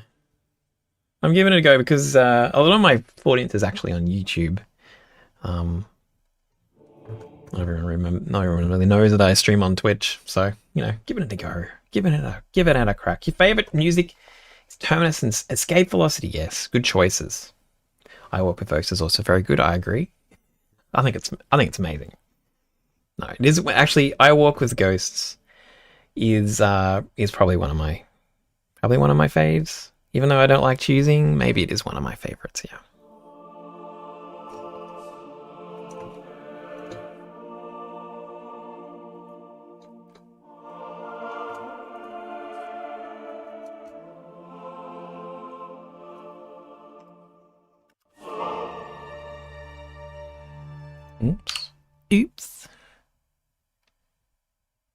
Sound on sound.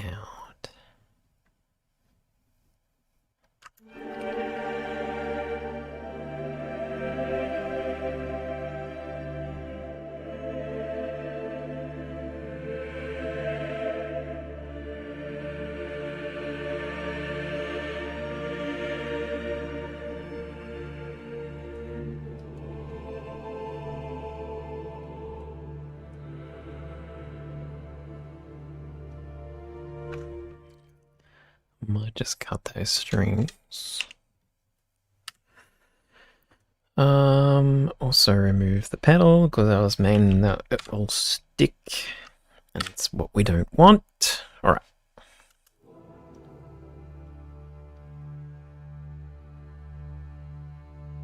Yeah, hell yeah. Good scores. Very good scores. Very jelly of the mad skills.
Oops.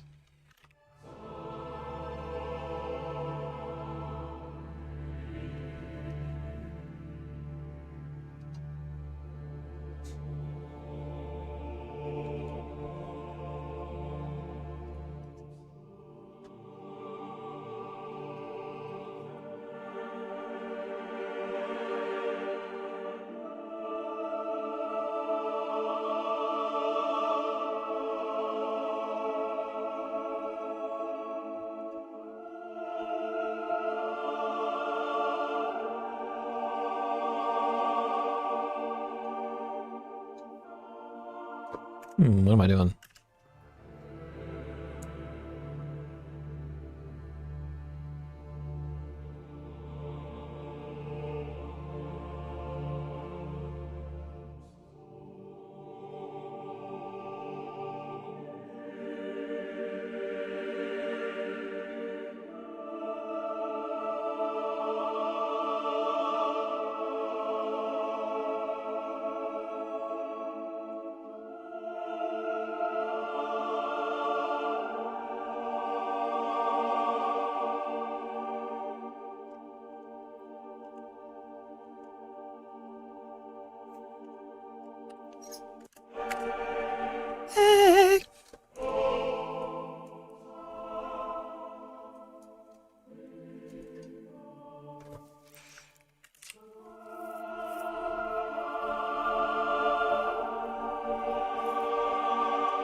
Damn it.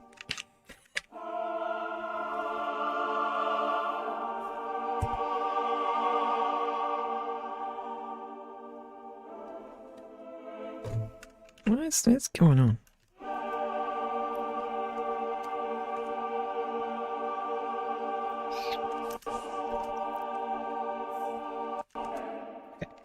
Okay. Okay. Carmelita, how you going? Hearts to you too. What's the most difficult song to create? Probably like high energy, like action music. I think. Mostly because it's a lot of writing in a short space of time. Like there's a lot of layers, a lot of production. Um, yeah, really sort of fast action music. I think it's hardest for me to write. Um, Ambient stuff pretty easy. So I feel like you can write quite a lot in a very short space of time because you just kind of vibe it out. But action music, yeah, particularly for stuff that's specific for a project, because there's usually a lot of, particularly for stuff like Alan, there's a lot of hit points to make sure you're sort of you're hitting, making the music do things at certain points in the score, and that can be a challenge, I think. But some days as well, you can just kind of write a lot, and um, sometimes it just works. So I can't always explain it, but usually the action stuff is harder. What's a very unique instrument sound that you enjoy using for many pieces? Hmm. What's my little weird secret? I mean, I use a particular arpeggiated, like like a patch, like a synth patch in FM8. So the FM8 is like a synth you can get from Native Instruments, and it's like this one particular patch that is I arpeggiate all the time. I usually run through it a little bit of like a like a low pass distortion filter as well, so it's kind of like gridded up. I use it in everything.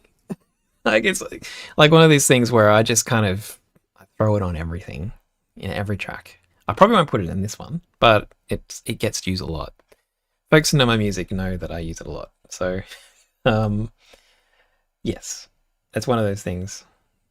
It's just I find that it fills so many niches, um, and it's great for like generating an energy. Like definitely any sort of arpeggiated patch, but this one in particular, you can just kind of do these really cool sort of arpeggiated chords that just kind of sit in the track, but also kind of propel the track as well and make it sound a little bit like edgelordy. I don't know. It's one of those things I just kind of go to all the time. One day I need to just like ban it, move on. Can never get the hang of FM8. Always find it so confusing. Yeah, I mean I don't do a lot of deep diving into a lot of these synths. I do find a lot of like patches, like presets. I'm a preset kind of guy. But I do like to play a little bit, like finding little functions that are kind of can change a patch enough that it's not just using like the baseline patch, and you can create something new. And I think the arpeggiation it's a very simple thing to get your head around. You don't need to actually go into the depths of how the FM synthesis works. You can just make it go, um, arpeggiate. It's pretty good. You said action music is more difficult to produce. What's your experience working on Wanted from AVA6? Um, yeah, a lot of that is action, right? So it was pretty heavily uh, a lot of work that went into that. But um, the cool thing with I guess with Alan stuff is that I tend to develop a theme that helps to like essentially pad out more or less like a lot of the tracks in terms of at least trying to figure out what the track is doing harmonically. So for Wanted, there's a very like I guess like very heroic almost kind of theme sort of playing all the way through really. that sort of structures a lot of the of how like scenes play out, and so that helps a lot when you know what kind of the chords are going to be doing more or less, and then you can just focus more on making the percussion, the synth parts do their thing. But you like that one? I'm glad. I'm glad. It's kind of taken a different direction, AVA. It's kind of moving more towards sort of almost like psychological sort of thriller than like action sequence.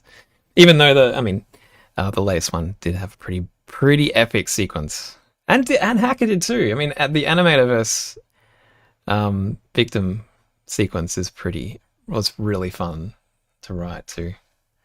Very big, very big and epic. I don't know. Every episode has lots going on in it, right? There's little moments, there's big moments. They do such a good job. I'm so proud to be working with them.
See you, Shock. Have a great one.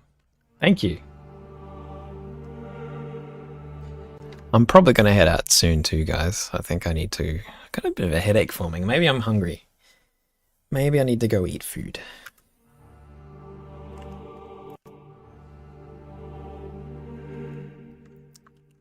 Canon, I hate it. I don't know why we're doing it.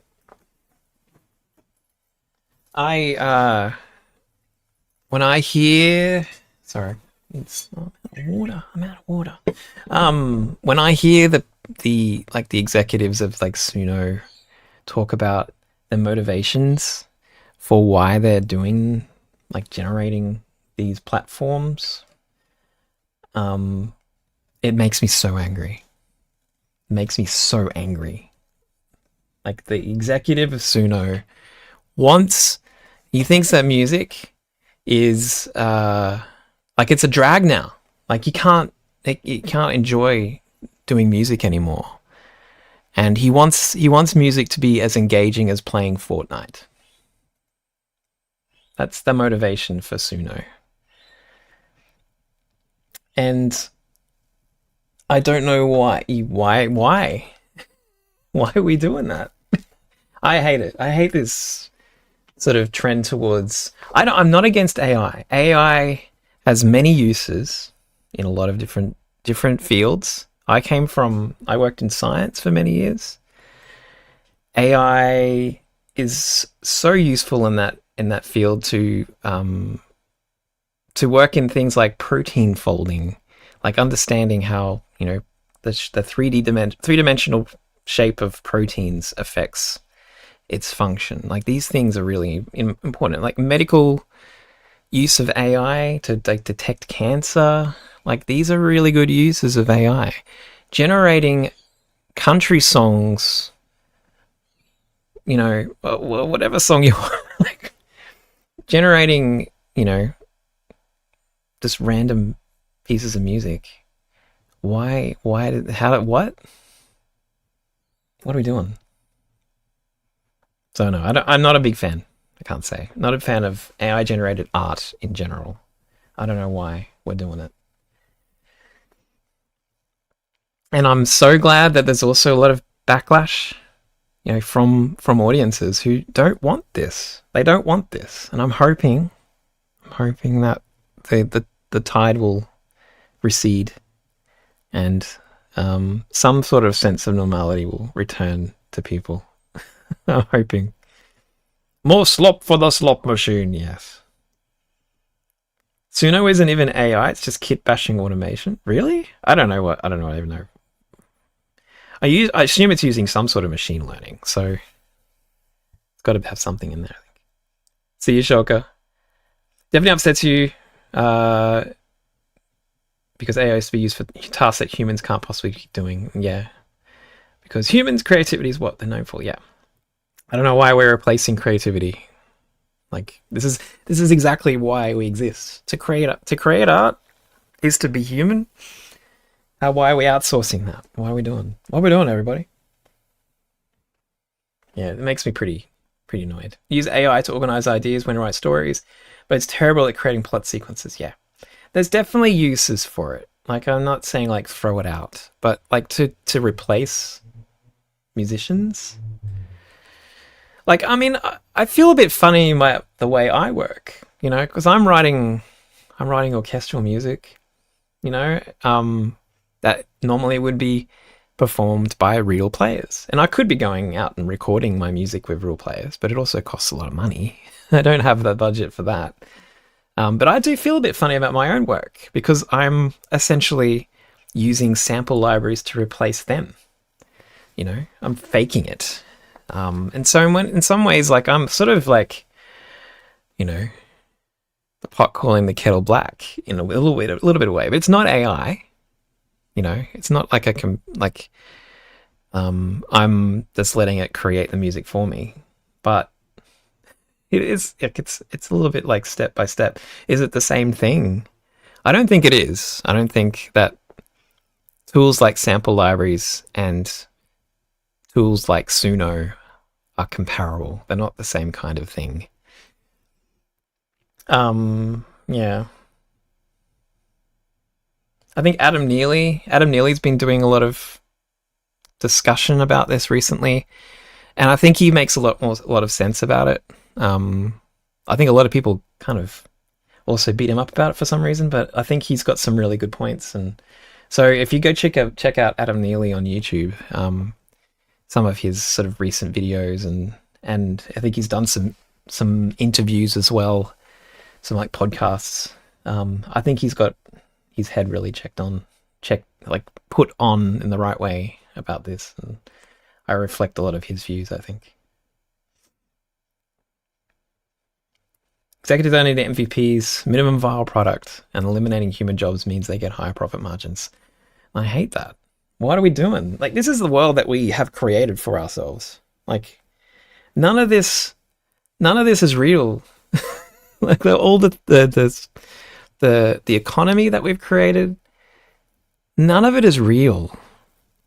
It's a fake system that we've decided should exist in our society. But it's like, you know, it doesn't have to be that way. I don't know. I don't know what the solution is, guys. Except just turn off the data centers and stop doing it. Just stop it. We use AI to check X-rays. Yes, hell yes. So that's exactly what I want to see AI being used for. Is for instances where we can't necessarily do it, or it would take a long time. Like the work, there was some researchers in my lab in Sweden who were working on a particular protein that's expressed in the roots of plants, and it's to do with how plants take up things from soil. So they were particularly looking for a kind of protein that allows plants to find amino acids in soil and take it up, like bring it into the plant so they can use it for nutrition. And it's a protein that not many people focus on so much. So there's not a lot of resources thrown at it, and it's hasn't been really properly, modeled. But these researchers were able to use an AI platform to generate a really highly probable three-dimensional structure of the protein based on the sequence of the protein. Like, so, all the different amino acids in the protein, they will combine in certain ways and interact in certain ways to make a three-dimensional structure. And they were able to use that to generate that. And then they could figure out, okay, from this three-dimensional structure, what, parts of this protein are, useful, active, which ones are actually parts are responsible for binding to amino acids in soil and bringing it into the plant. These are all like really important things to further our knowledge of how plants function. That wouldn't be otherwise possible without like exorbitant amount of work from, say, like a PhD student. 5 5 years, maybe multiple PhD students to get this done. So it's like it's useful, definitely useful. But I don't think it's useful to I'm saying this as from a person who's making music and making a living from it.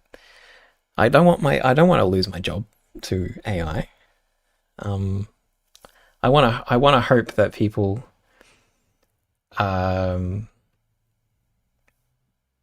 don't know, recognize the contribution I make enough that they would support me rather than just go to a tool like Suno and pop out something.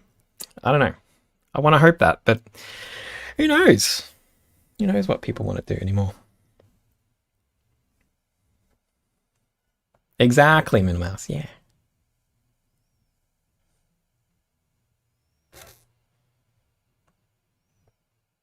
Aspect of AI music that I like is being able to take an idea of a song that I wrote on piano and then giving it to Suno to orchestrate and bring it to life. Let's do it a song.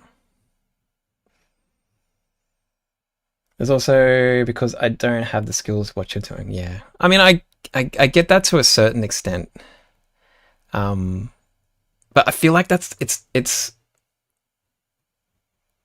a bit of a shortcut.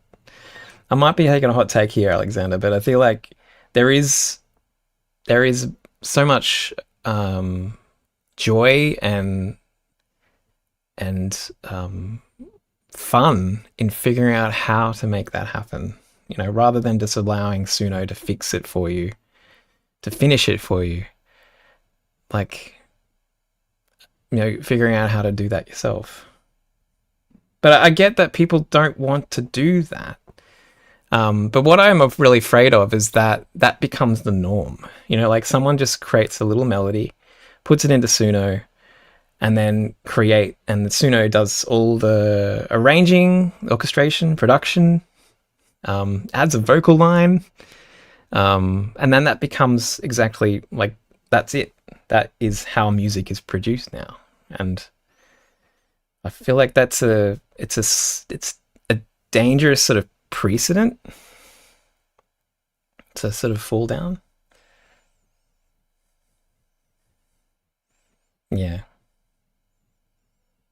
So I think, yeah, if it stays as kind of a curiosity kind of thing, or like a tool to help explore ideas, but not as the end product, I feel like that's the dangerous point, I think. I don't know how you guys feel about that, but curious. I think people will more likely get fed up with the data centers in their backyards. That will likely end up ruining their health surroundings. Yeah, I think there's going to be a pretty big cost. We're at a point in our current timeline that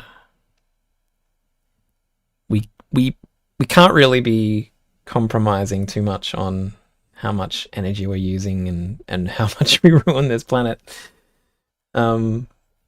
Using resources. I mean, I feel like, yeah, the amount of resources that I used on AI these days is getting a little scary.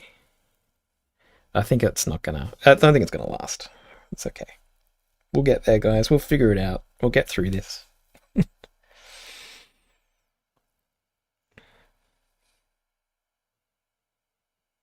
Yeah, exactly, Minimouse. Thank you. Thank you, Jose. I think yeah, I hope it may even make my position as a composer like even more tenable. You know what I mean? Like, it means that people crave someone behind the music. That's what a lot of people are hoping.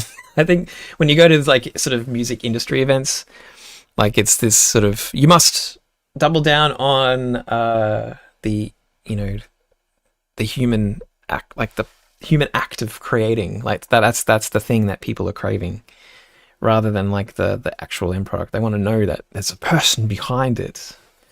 I don't know actually if that's super true or not. I think there's definitely people out there like yourselves, maybe, who are really interested in that kind of thing. But there's probably a large proportion of music consumers out there who are not really caring what they're listening to. Definitely, if just plopping on a Spotify playlist to go for a run, I don't know if they're really critically figuring out what they're listening to. They're just listening.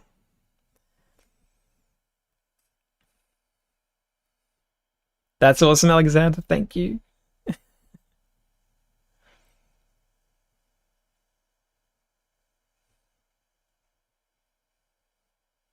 Hmm. Oh dear, guys.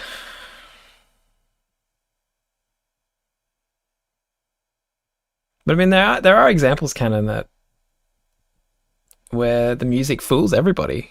You know, like some of these artists on Spotify that are just climbing up up the charts.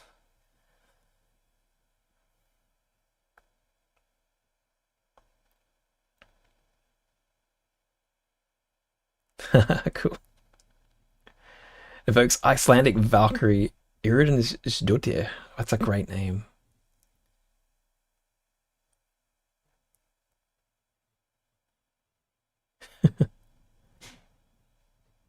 Very cool. Hmm. Hey, Ad. Hey, Gone.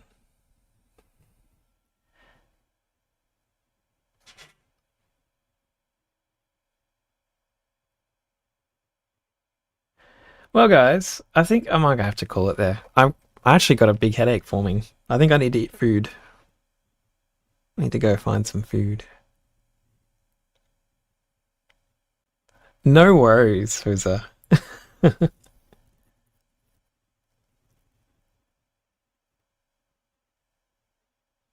Yeah, I'm glad you could join too, Enderblade. It's good to see you.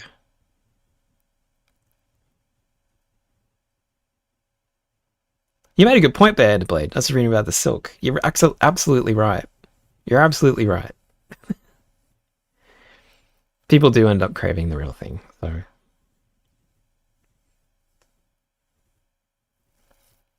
We're in the right place, Hoser.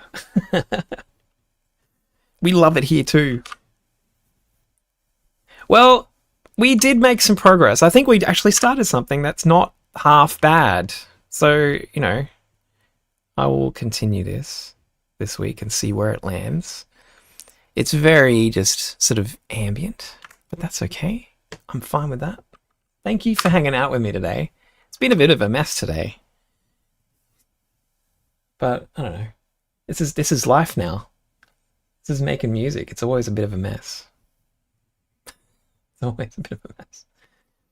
But I'm glad you all have enjoyed the AVA score and the episode. It did mess some people up, I think. I was watching live, and the amount of no that was called out in chat, and it was pretty heartbreaking. But I'm sure all will be well.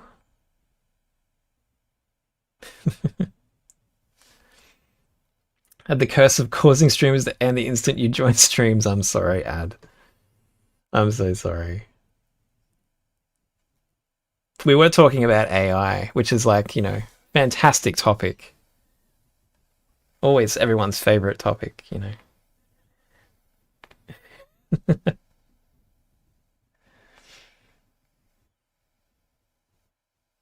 Well, can you use the music? You can. You can, Void. So all you have to do is make sure you credit me. So on YouTube, you make sure that you've got some sort of credit in your video description that says my name. So like say, music by Scott Buckley, or like the track name by Scott Buckley. And then you're good. Then you're good to go. You won't get any claims.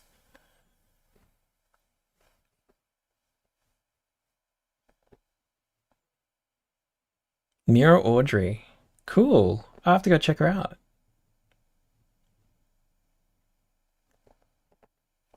Mira Audrey. Thank you, everybody. Thanks for hanging out. Um, will I be on again this week? I don't know. Probably not. I usually do once a week, but I've been trying to promise you guys that I do more streams. I'm kind of in this week where I just need to like not do anything. I've got another project that's starting up next week, which won't be huge, but I kind of just want some downtime. AVA kind of messed with my head a bit. Just there was some days where I was just kind of pushing a bit too much. I just need to have a bit of a break. So maybe we'll just have a bit of a break this week and then get back into it next week. That's what we're going to do. Cool. That's awesome. I'll check her out. All right, guys, take it easy. Have a great week. I'll see you soon. Okay? Enjoy. Stay creative, everybody. Do your thing. Bye.